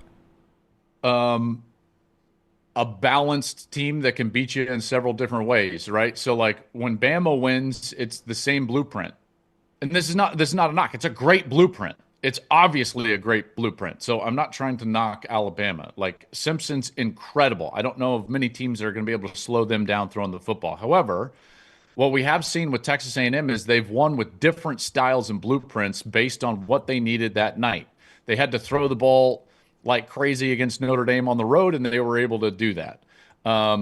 They come back, and now they're playing great defense. In fact, in their last 3 games, I'm sure you've said this. What are opponents here? I've got it right here. 2 for 33 on third down. Yes. That's crazy. That's ridiculous. Ridiculous. 2 for 33 in the last 3 games. They can run the football. Their quarterback can run the football. A&M is a really dangerous team from a complete balance perspective in terms of, okay, you take something away from them. Can they win a different way? I don't know if that's the case for Alabama. I do know that that's the case for A&M. Too bad they lose Saturday at Arkansas. More on that on tomorrow's show from me, though. Arkansas. I mean, did anyone else see Arkansas get absolutely drilled by Notre Dame? Drilled at home. Fire their coach drilled. That's out of conference. And then they go to Tennessee, and they're in a 3-point game, and everyone's like, well, it's tough in the SEC. My goodness. Teed him right up for that. My lion eyes, boys. My lion eyes. All right, it is Joel Klatt each week, presented by MyBookie.ag. You could see him Saturday with Gus and the All-American Girl from the Big House 11 o'clock, the Fox Big Noon kickoff, 11 Central, 12 Eastern, as Washington visits Michigan. Thank you very much, Klatt. Have a great week. You got it. Hey, I appreciate you guys. Have a great week. All right, Lance, man. the Mendoza call is just I'm going to rethink my whole life. Like, I'm supposed to, like, this is my job. This is what I'm supposed to do. And you're sitting back there with that smug camo hoodie and just, like, nailed it. Well, we'll see. I mean, I look, shouldn't have said smug. That was my jealousy. Yeah. I'm sorry. I'm sorry I said smug. Hey. We'll see how this thing plays out. You're wearing gear. I'm trying to compliment you. I should have just left it at a compliment. that's right. That was excellent. Lance is wearing gear without a Rose Bowl logo, so it's smug if it doesn't have a Rose Bowl logo. I talk about smug. I know, exactly. Yeah. We'll talk, It's unbelievable. I mean, the Rose Bowl gear you have, it's amazing. Great. Hey, I'd I wear. don't even get to call the game. Can't even sniff the game. Yeah. Herb Street's name is on the booth. I'm sitting here wearing Rose Bowl. I know. Like, what am I That's doing? what blows us away. You don't get to call it yet. Yet. Ooh. Yeah. There we go. Yeah. There we go. Done away. All right, Klatt. We'll see you, buddy. All Later, right. boys. Thanks. Klatt with us each week, courtesy of MyBookie.ag. Code next round to get that bet back bonus at MyBookie.ag. Smug Dunaway would say, back on Westwood 1. Wow, the radio call. See, Hey, he'd probably take speaking of gear on the other side. Oh, we got some gear. All right. Sponsorship right here. Our friends at Michelson. We'll see what LT has for us. Clearly. Coming up on the other side. Tell us about Michelson. Yeah, 205-969-8100, the number I called back in 2003. Dr. Mark Michelson, true pioneer in the LASIK space, the first to perform the laser procedure in 1995 in the state of Alabama. Dr. Michelson, Dr. Jen Michelson, best in the business. 205-969-8100. Ask for Amy Toa. The next round sent you. For more information, michelsonlaservision.com. And you can go see NASCAR at the Talladega Super Speedway with our friends at Talladega. It's the Yellowwood 500 weekend, 877-GO-TO-DAGA. TalladegaSuperspeedway.com is where you go to reserve your spot in the grandstand, in the infield, in the camping area, the garage experience presented by Cool Ray, the Whiskey Myers concert, all those things right there. You can see more at TalladegaSuperspeedway.com, TalladegaSuperspeedway.com, or call 877-GO-TO-DAGA. And this hour always brought to you by our great friends at Champy's World Famous Fried Chicken. We got one more segment to go, and lunch is being served right now on Highway 119 in Alabaster. Go by and see Sterling and the crew. Deep fried, brined overnight, cooked to order fried chicken, juicy all the way to the bone, side items, hand-cut chicken fingers, Mississippi Delta recipe tamales, and everything. Champy'sChicken.com, Champy'sChicken.com. Follow Dunaway on Twitter and Instagram at Jim Dunaway. Honey, a while back, life knocked me flat on my behind. I was hit by an 18-wheeler, and Lord of mercy, it left me hurting. Now, I heard through the grapevine that Alexander Shannara had recovered big money for some people. You been hurt? Can't work? Don't sit there suffering. Call my people at Alexander Shannara Trial Attorneys. Ain't gonna cost you a dime, so pick up the phone and dial 659-777-7777 or go to Shannara.com, because when I called, Alexander Shannara answered. Call me, Alabama. No representation made that the legal services provided are better than legal services provided by other attorneys. This is what being a NASCAR fan is all about. Singular history and tradition. Thank you, everybody, for coming out. And triple header playoffs action to ratchet up the stakes. Throw in a can't miss concert, and you've got more than a race. You've got Talladega. NASCAR playoffs weekend at Talladega, October 17th through the 19th. Get your tickets now at TalladegaSuperspeedway.com. Ticketmaster, the official ticketing partner of NASCAR. What are you waiting for? It's non-stop gaming action at Birmingham Racecourse Casino. Come play more than 900 of the latest and greatest games around, featuring fun bonuses and big jackpots. You can wager and win on horse and greyhound races from all over the world. There are more ways to win at Birmingham Racecourse Casino. Birmingham Racecourse Casino, located off I-459, exit 31, Germie Parkway. Must be 21 or older. Sterling and the fine folks at Champy's Chicken on Highway 119 in Alabaster want to welcome you in for a great lunch or dinner starting at 11 a.m. every day. Chicken that's brined overnight and cooked to order, and the taste of the Delta with those Delta recipe tamales. Champy's is perfect for all your tailgating needs this football season. You can also choose Champy's for your next party, wedding, or birthday. Great food, great people. Champy's Chicken on Highway 119 in Alabaster, and everything online at champy'schicken.com. Storm season is here. Make sure you have a plan of action in place right now. Greg from Pell City and Storm Restoration Roofing should be your first call when storms hit. Insurance companies love working with Storm Restoration Roofing because of Greg Nelson's name and reputation in the industry. When storms hit, call Greg Nelson. He's local, 205-542-3531. He's the home of the free no-cost roof inspection. Greg from Pell City on Facebook, 205-542-3531. It's Storm Restoration Roofing. Twin Peaks is the best in the game. Here, you're in the red zone for every college rivalry and divisional matchup all season long. I mean, where else are the scenic views as good as your view of the game? Only at Twin Peaks, the #1 sports bar.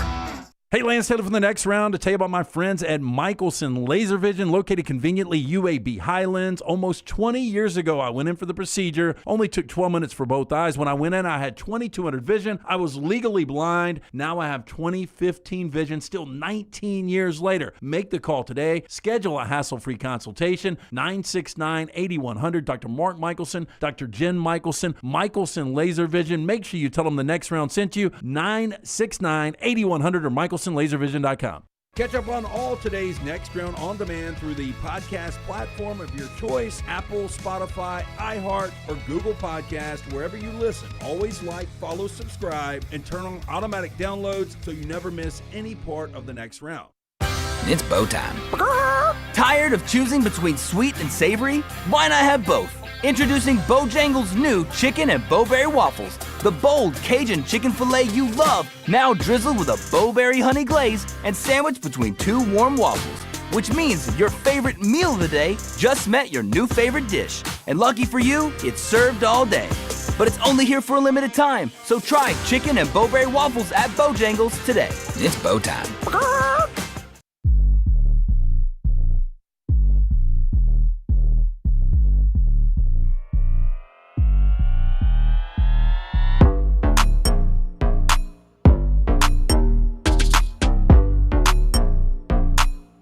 We'll get to the spotlight, our stock report, and then trash in just a second. The show being brought to you by a couple of great folks, including our friends at Inverness Country Club, LT. The Inverness Country Club, they've got memberships that fit everyone. Maybe you're a big golfer. You've been thinking about getting the Country Club membership. You're going to be blown away with all of the amenities out there. Again, memberships fit everyone, from the social, the racket club, the golf membership, childcare, also a big plus. You and your wife want a day of golf or tennis, guess what? You can drop the kid, go have yourself a day on the court or course, maybe dinner with friends, knowing your kid is safe on site, massive plus. Maybe you're relocated or retired. Inverness is a great place to network. Call Aaron for a tour of this incredible club, 205-991-8608. You can always go online, iccalabama.com. All right. Before LT tells us about New York Butcher and we do the spotlight, you got a big box up here. What you doing? Yeah, our friends at Roback. And what's really cool, if you're a college football fan, you know what Roback's got now? What's that, Jim, Lance? Jim? They have got a game day collection. Oh. And so, and by the way, they're getting more and more teams as we go. Unfortunately, don't have USC yet, but I have put the request in. You tell them, can we get USC? Well, they tell you. They're like, hey, if we don't have your team, let us know. I thought you pulled a knife out of your pocket. He thought Lance was let us know if we don't have your team, and we'll get it. So I've told them, like, hey, we need some SC gear. But they've got a bunch of teams available, so let's see what we've got. I got everybody here a piece. All right. Tom York would have loved this back in the day. Why? What did he do? He opened in a box. You don't know what's inside. It was a big present day. Okay, let's see. There's the packing list. There's the invoice. First one goes to our guy, Brooks. What's he got? He always talks about the black hoodie. the black hoodie. So hey. we got black hoodie. Come get it, Brooks. Come on. Get it, man. Come on. Black hoodie Brooks. Brooks, I went XL on you. Is XL good? Okay. Yeah. Oh, he went. I mean, he looks like an XL. No, XL's good. No, Brooks is about my size. He's XL's a perfect. tall guy. I think we all need an XL. There you go, my friend. XL's going to be good on all of us. You started the trend, and it's on. They lead the telecast with it now. Open the wrapper, Brooks. Let's show it to the audience here. Right. Stay in here. Stay in here. Better lighting. Yeah. Tighter shot. These are. I mean, I love this game day gear. They got to get USC. Rip it open. Pretend it's Christmas morning. Now Brown's got to be wondering, like, who did I get? I am. I've got an idea. Oh, Brooks. looks. It's very nice. That's a good-looking hoodie. It is. Slimming black. Uh-huh. I've never seen that with just the Bama on the front. Let's see. Code TNR 20. Who's up TNR next? 20 for this. Tyler, come on in, Tyler. Now, Tyler likes the thicker hoodie. That's more of the, I forgot what fit they call that, but this is the thicker hoodie, which Tyler loves. Tyler, by the way, I didn't realize was an Alabama fan. Oh, I didn't either. Tyler went to Auburn. Tyler, you went to Auburn. But he's a Bama fan. It's very complicated, Jim. But you like the thicker sweatshirt, right? Yeah. You went to Auburn. Yes, I like both. He likes both. You know, you can do that in this state. I grew up going to Bama. Hey, look, I mean, Roback's just gone straight up black hoodies, haven't they? Well, they're leaning into the DeBoer era. Look at the script. Black hoodie. Yeah. Script. That's a good-looking hoodie, yeah. Tyler. Good job. I may buy that one off of you, Tyler, since you went to Auburn. Up next, our boy Forrester. Of course, we know he is an Auburn fan. Oh, look at this one. That's a great Auburn logo. I love that logo. It's a great Auburn logo, and it's the thicker sweatshirt, too. Because I know Forrester's got... Forrester, man. Yeah, he's even wearing Roback today. Yeah. We Scott. appreciate you guys tuning into our December 24th show. Merry Christmas, staff. Yeah, what do you think, Scotty? The thicker? Yeah. You like? I love that logo, Scott. Yeah. That is a great These Auburn guys logo. do great work for us. You could have used that this morning. Yeah. 51 degrees outside, 38 degrees in the work area this morning. Yeah, there you go. Code TNR 20, by the way, to get 20% off. Forrester's not going to open that one. Open that one. Here we go, Dunaway. You're up. Little script A. Oh, roll Tide, Jimmy D. Is that houndstooth on the...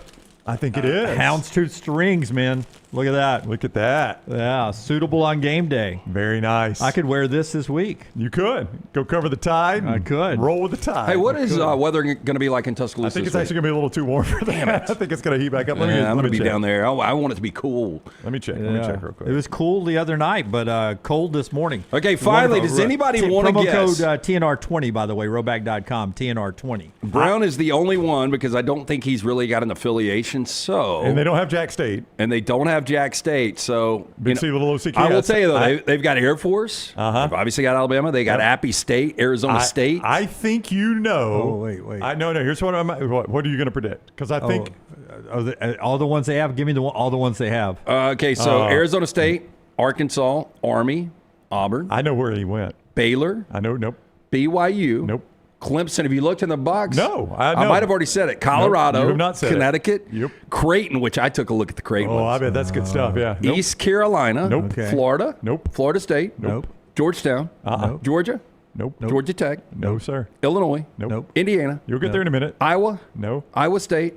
James Madison. Nope. Kansas. Nope. Kansas State. Nope. Kentucky. No, Lance. Louisville. No, Lance. LSU. Nope. Miami.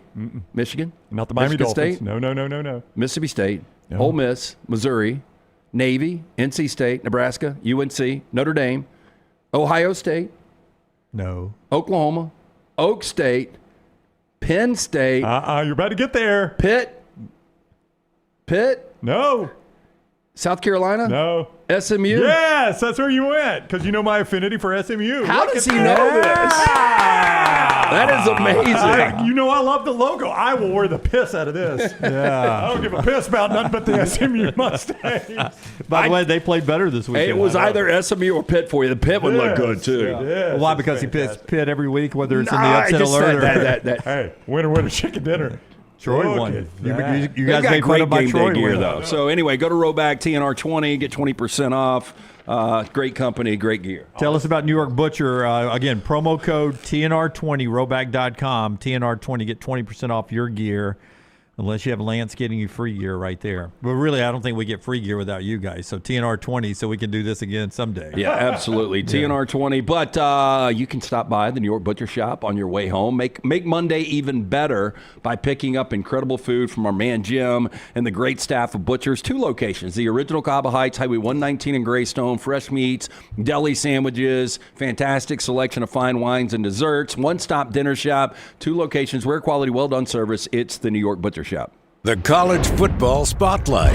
Stock up, stock down. College football stock report. The Shannara Spotlight every single Monday, presented by our guy Alexander Shannara, trial attorneys. They have recovered more than $2 billion for their clients, and they have done that by focusing on basically one thing, and that is a set of core values that Alexander Shannara has brought to the table: integrity, mastery, passion, and success. By doing that, They have recovered more than $2 billion. When you find yourself in need of an attorney, you don't pay a dime unless they win your case at Shannara.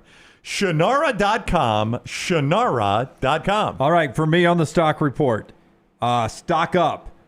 Whole Tide, the Whole Tide team. Ty Simpson's getting a lot of love, but before the concussion, the scary hit on Jam, he had 85 rushing yards, which is huge.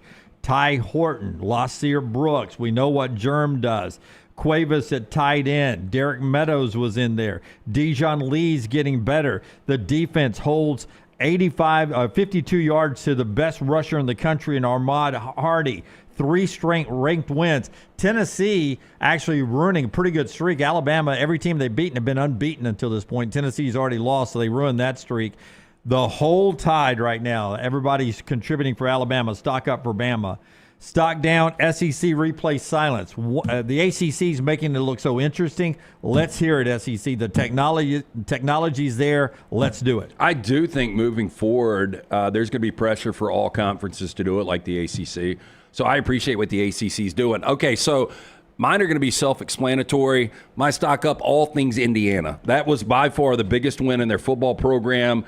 Everything is going in the right direction for the Hoosiers, and it's kind of exciting to see because if you're a part of one of these fan bases that have been awful for a century, for literally a full century of football, with today's transfer portal and NIL, as much as a lot of people don't want to accept it, if you get the right guy that knows what they're doing, you can be competitive. So all things Indiana, that's stock up, stock down, all things Penn State. I just cannot believe we're at a point where they were a possession away from playing for the national championship last year, and this guy's already been fired after a 3-game losing streak. My stock up and stock down are actually connected. It's kind of hard to connect these, but I have actually done it. My stock up is... You've actually done it. I've actually done it, Jim. I have succeeded. I know. My stock up is Matt Patricia, the defensive coordinator at Ohio State. Remember when we talked about how are they going to replace Jim Knowles? How are they going to replace Jim Knowles? They've gotten better on defense. That's how they've replaced him. Boy, watching Saban break that down on game day, he was like, look at the stuff they're doing here. He's like, this is Belichick taught us all this. Yeah, this exactly. is NFL quality. Yep. We ran it. This was our base at Alabama. Very few people can run this in college, and he's running it better than everybody else. They're tremendous. Yeah, they're reporting out Caleb Downs. Watch how much Caleb Downs does in this. And Nick's like, yep, that's why we recruited him. That's what he was going to do for us. That's right. I think this Ohio State team is better than the one that won the national championship. My only fear is no Judkins, no Henderson. I do think Bo Jackson's getting better in that backfield, but they don't have the balance they had on offense, but the defense is better. And the Jim Knowles, it was a puzzling move that he left Ohio State to go to Penn State. He did it for the money. And he did it for the money, and I don't know if he had to recruit there. He's about to be out of a job, and normally you would be like, that'd be the hottest free agent on the market. I mean, I think his stock's down a little bit. They've not been good on defense the last 2 weeks at all. I still think he'll be able to find a job. Sure he will. Just needed to stop. Against Northwestern. Against UCLA or Northwestern. And couldn't get either one. That's our stock report brought to you by Alexander Shannara. We get to trash right now, presented today by our friends at Hemphill Services. If it's not running right, flowing right, or draining right, LT, Hemphill is the name to call. 205-229-2090. Hard to stop a train. For more information, you can always go online. Go to hemphillservices.com. Tell me about the whistles. The whistles got woo. When you want to woo woo, it's that woo woo. You know what I'm saying? LT's Trash is presented by Bud Light. Easy to drink, easy to enjoy. We start first. Police in Ohio have shared body camera footage of the pursuit of a giant inflatable pumpkin that broke free from in front of a local home and went rolling through the town. Now, the Parma Heights Police Department said on social media that officers found themselves, quote, in hot pursuit of a giant inflatable pumpkin. Now, the body cam footage shows the pumpkin being held in place at the side of a road by an officer and a member of the public. The officer explains he has been chasing the pumpkin down the road. Quote, I was pretty much in pursuit, he goes on to say. Police ended up stuffing the pumpkin into the back of a patrol car to transport it back into its owner's yard. And, that's what you got. The best. It falls over on the cop. He got some. He did. He gets smothered. The great pumpkin. Imagine how horrified you are as a kid riding down the road and a big jack-o'-lantern's chasing your car. Mom! Yeah, that could have caused a major accident right there. It could have. Yeah. Next, we got a brawl between two groups of people at a Southwest Miami-Dade Publix on Thursday evening, led to at least one arrest, according to deputies. Clement Mann, 20 years old, facing a felony charge after he wielded a, quote, metal shelf in the fight, according to the Miami-Dade Sheriff's Office. Did everybody take their clothes off? Why is everybody running around topless? I don't know why he took his shirt off. I assume it's just a Florida thing. Yeah, that is a Florida thing, yeah. Man. Florida man's undefeated. Happened around 6 p.m. at the Publix.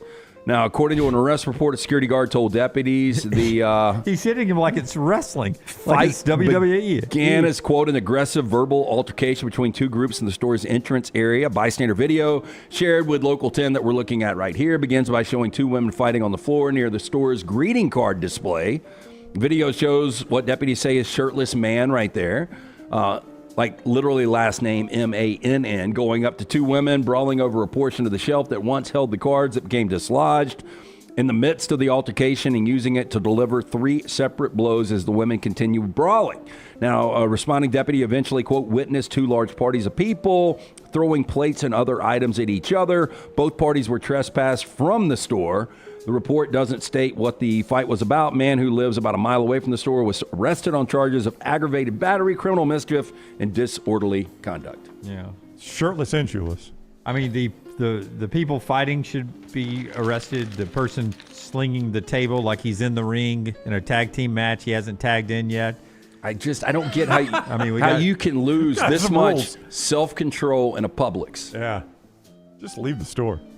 I'm telling you, if we ever go off the grid, we got problems. I was dying for the camera to pan over right here and somebody still be ringing up their own groceries right there at the self-checkout. Yeah. It's a good thing he was using a shelf and not one of the pub subs. Yeah. That bread, it's so hard. I'm not to a big knock somebody fan. out Yeah. right with It would take way too long. So Saturday morning, I did the little Lance's Lock show, and I tried to jet to a Publix to pick up lunch, and Jack wanted the pub sub, and I'm like, dude, I don't have 20 minutes to stand in line. Yeah. I just don't.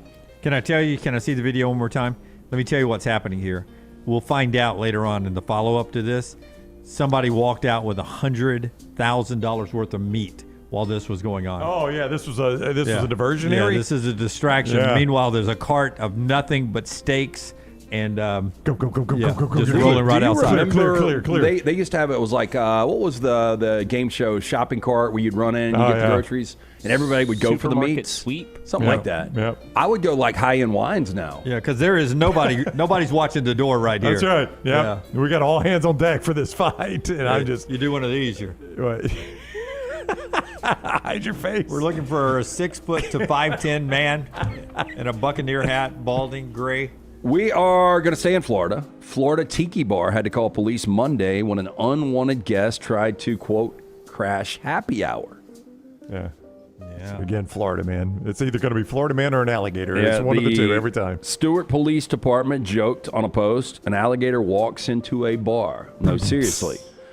Now, this is the alligator. It measured 4 to 5 feet. Long with a small head, slim profile. Photos show the alligator hiding in the landscaping rocks and bushes right next to guest seating at this local bar. They went on and wrote, the restaurant did on Facebook, not an ordinary afternoon at Hudson's, gator on the rocks, cops for the chaser. Now, they did safely relocate the reptile back to the swamp. I'd take some fingers off. Always have duct tape on standby at a Florida bar, I guess, just in case the gator comes up. Hey, Joe, hand me the duct tape. It's right there by the daiquiri machine. Seat broken again? Nope. We got us a gator. Yeah. Okay, our final story on trash would be a great bracket challenge if we were all marathon runners, but we're not. I'm not. Jim, are you? I'm not. But I mean, maybe we could do it just not running. This is pretty incredible, though. We'd have to scale it down a lot. Okay. Great idea. I'm for skill, It really is. So there's an ultra runner event in Denver. It's called the International Taco Bell 50K Ultra Marathon. Now, if you're wondering, 50K, that equates to 31 miles. The race is a loop throughout Denver, includes mandatory stops, not at one, but 10 different Taco Bells. Now, here's how it works. You have to order something at 9 of the 10 Taco Bells. You've actually got to eat the food as well. That includes one Chalupa Supreme or one Crunchwrap Supreme by the 4th stop, one Burrito Supreme or one Nachos Bel Grande by the 8th stop. You need to finish the 31 miles within 11 hours. You need to keep all the receipts and wrappers. Drinks don't count as food. Zero tolerance against vomiting. If you do, you're immediately disqualified. You're also banned from on-course stomach medicines, including Pepto, Pepcid, Alka-Seltzer, Melanta. You are able to use the bathroom as much as possible, but you can only use Taco Bell restrooms along with one other approved public toilet. Taco Bell's restrooms a gamble. Now, the Taco Bell 50K is in its 8th year, and this year happened on Saturday. They haven't announced a winner or any final numbers, but they were expecting around 600 participants. I got the idea. So loser of the bracket challenge has to, will agree upon a certain period of time, has to drive to 10 Taco Bells and order 10 separate items. We'll give them the 10 items. You can order in any order you want.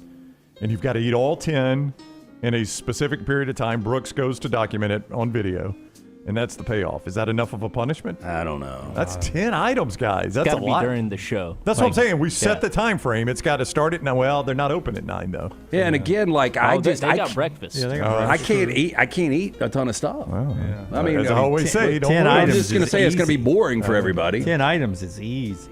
You think if I could set a 10-item Taco Bell menu and you've got to eat it in 3 hours? Yes. So we did, I let Jack choose Saturday night. We did DoorDash Taco Bell. Yeah. And I was able to knock out 2 of the Mexican pizzas. I made the mistake of ordering online. I didn't know you could get jalapenos on the Mexican pizza. Wait a minute. Yeah. You can? Yeah. And they Tyler used to work there. They load it down. Like the Mexican pizza was this thick with all the jalapenos. I'm sweating my ass off. But That's I could only changer. eat the 2 Mexican pizzas, and I was stuck. No, I had 2 Saturday night during the late games. I had 2 Mexican pizzas and 2 double-decker tacos. No, 1 Mexican pizza. And by the way, I was tacos. sprinting from the couch to the bathroom But within 5 minutes, so I can't even imagine this. Did they bring back the double-decker? Yeah, it's back for a limited time. I like the double-decker. That's all I got. That is Trash Today, brought to you by our friends at Odie's, our final sound of the day, presented by our local friends at Odie's. Odie's Tavern, a great place for lunch or dinner on this Monday. 2 locations, the original and Crestline, which we will be at every single Wednesday for Odie's Team Trivia. The newest location in Edgewood, fantastic food from Rodney Davis, almost 40 years. Both locations, the award-winning wings, delicious burgers, great sandwiches like the Diablo sandwich, ice-cold beer buckets full of the Bud Light. Stop into one of those 2 locations today. Go see Will Haver and that great staff. Birmingham Institution is Odie's Tavern. Yeah, 14, Tyler, my bad. It's cut 14. Eli Drinkwitz is the head coach of Missouri. Here's what he said immediately after their loss to Alabama. You played toe-to-toe with them, but the mistakes overrode everything. So what do you come away feeling about where the team is today? And I'm sure part of your message to them is still that everything's still in their grasp, but what are you coming away with overall? Heartbreaking disappointment. I mean, we didn't come here to play them close. We came here to win. Like, I'm not good with playing them close. It's bullcrap. We came here to win. We didn't get it done. So we're going to be disappointed, but we're going to learn our lessons and leave the event. We're not going to sit here and pout and make it more than it was. Learn the lesson, leave the event. We're disappointed. We had a good enough football team. We turned the ball over twice. We didn't get off the field on 4th downs and didn't stay on the field on 3rd downs. Like, you're going to lose the game. So that's on me as a head football coach to get that stuff corrected. It's got to get corrected in practice. It's got to be executed better on Saturdays. And there's no feeling sorry for ourselves. No, man, we tried hard. That's a given. Some people would say if Auburn opens up, does this guy get a chance? He hate leaving Missouri for Auburn. Oh, you don't think? No. I mean, the new renderings, look, and I know it was light years ahead of this, but we're talking about a program that has now lost 10 to 12. Penn State. If I'm Penn State, some of the other names on this list, I think I would rather have Drinkwitz. And I don't know if you saw this with Katie George interviewing him right before the game. His cold sore? Well, I didn't really notice the cold sore, but he was like, she was asking him about running the football in this Alabama defense, and he was like, well, watch here, play 1. We'll know on the first play. Yeah, and they go out, and first play was probably it might have been their longest run of the day. Yeah. I left thinking Missouri's obviously a really good team. I don't know. I mean, this is an Alabama issue. Right tackle is still an issue at Alabama, but part of that, too, is Missouri's really good about getting after the passer. I mean, they are difficult to control up front. I do think, real quick, Brown, we didn't bring this up. I thought the 3rd down taunt on the first Alabama possession might have been the game changer. Yeah, I mean, because Alabama's about to have to punt, already down 7-0. And by the way, it was a clear taunt. Yeah. I mean, it's not even the kid that made the tackle. If you make the tackle Yeah. and taunt, you might get away with it. They're was going to give you so some leeway. freaking You come all the way stupid. across the field to taunt a guy? What Do are you guys doing? think that Drinkwitz would take Auburn? I don't know. I do, but I don't know if Auburn would want him. But yeah. I don't know. I mean, I think Missouri's good. My issue with Missouri is They won't get better This than is the Drinkwitz. first real program or first real team they have faced, and all of a sudden that rush yardage came way down. Way down. Yeah. Way down. Kirby Smart, after the win at Auburn, I don't know if I really – I don't think until I saw, and I don't think this was caught on TV, as the final seconds were ticking off, Kirby takes his visor off, walks down the sidelines and points at all the Auburn students and does this in the air. And I was like, wow. And then he gets on the table to the Georgia fans and simulates with a belt spanking Auburn's butt. And now I know why. Listen to Kirby Smart on the emotions of beating Auburn for him.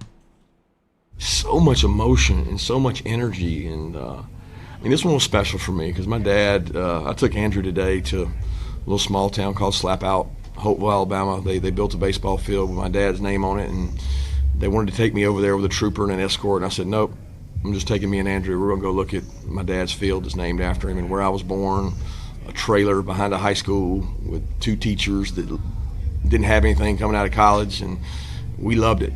And to go back and see that field where he was, and you know, I mean, I grew up coming to Auburn, so this place has always been very unique to me.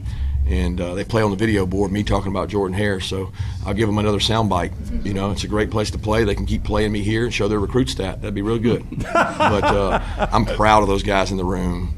It's emotional for me because of my father being from here, and a lot of his family went to Auburn, and just proud of our staff. Yeah, I don't know why you show other coaches on the because of what they're saying. Oh yeah, yeah. But I mean, I could hear it in commercial break, and I was a little surprised. You were on the 4K like me, where you got that whole fourth quarter show. I was a little surprised. Yeah, I mean, you got Kirby and Nick Saban saying the toughest places to play, the crowd and all that. Yeah, I mean, Saban on game day again. Okay, they're talking about this game. He's like, that is the most difficult place to play. He's like, I can't tell you. And Saban even said, I bet it's the only stadium in America where I have a losing record. Yep. And, I mean, he just went on and on and on about the crazy things he has seen at that stadium. That guy saw a lot of them, too. So he's done it as the Alabama assistant and the Georgia They went in coach. the right direction. I mean, that stuff that we saw Saturday night always seems to go in the favor of the home team. Right, and it went the other way this time. It feels like it's turned for some reason. Like, you still get crazy moments at Jordan Hare, but it now feels like they're going against Auburn more often than they used to. Yeah. And then we'll get to Hugh Freeze throughout the week. There you see Kirby leaving the field all fired up about this win. It was a big one for him. Big one for Georgia because a lot of people were doubting that team whether or not they could stay in the playoff contention. Now they get Ole Miss this week in a battle at home, number 5 Ole Miss at number 9 Georgia, and a chance for Georgia to make a statement. But look at, man, he's pumped up. We've got Brock Hewitt and Lance in just a few seconds as they do unlock today. So a lot of more highbrow, high IQ football conversation, both college and the NFL, coming up before the next round. That's it. Until next time, God bless you and God bless America.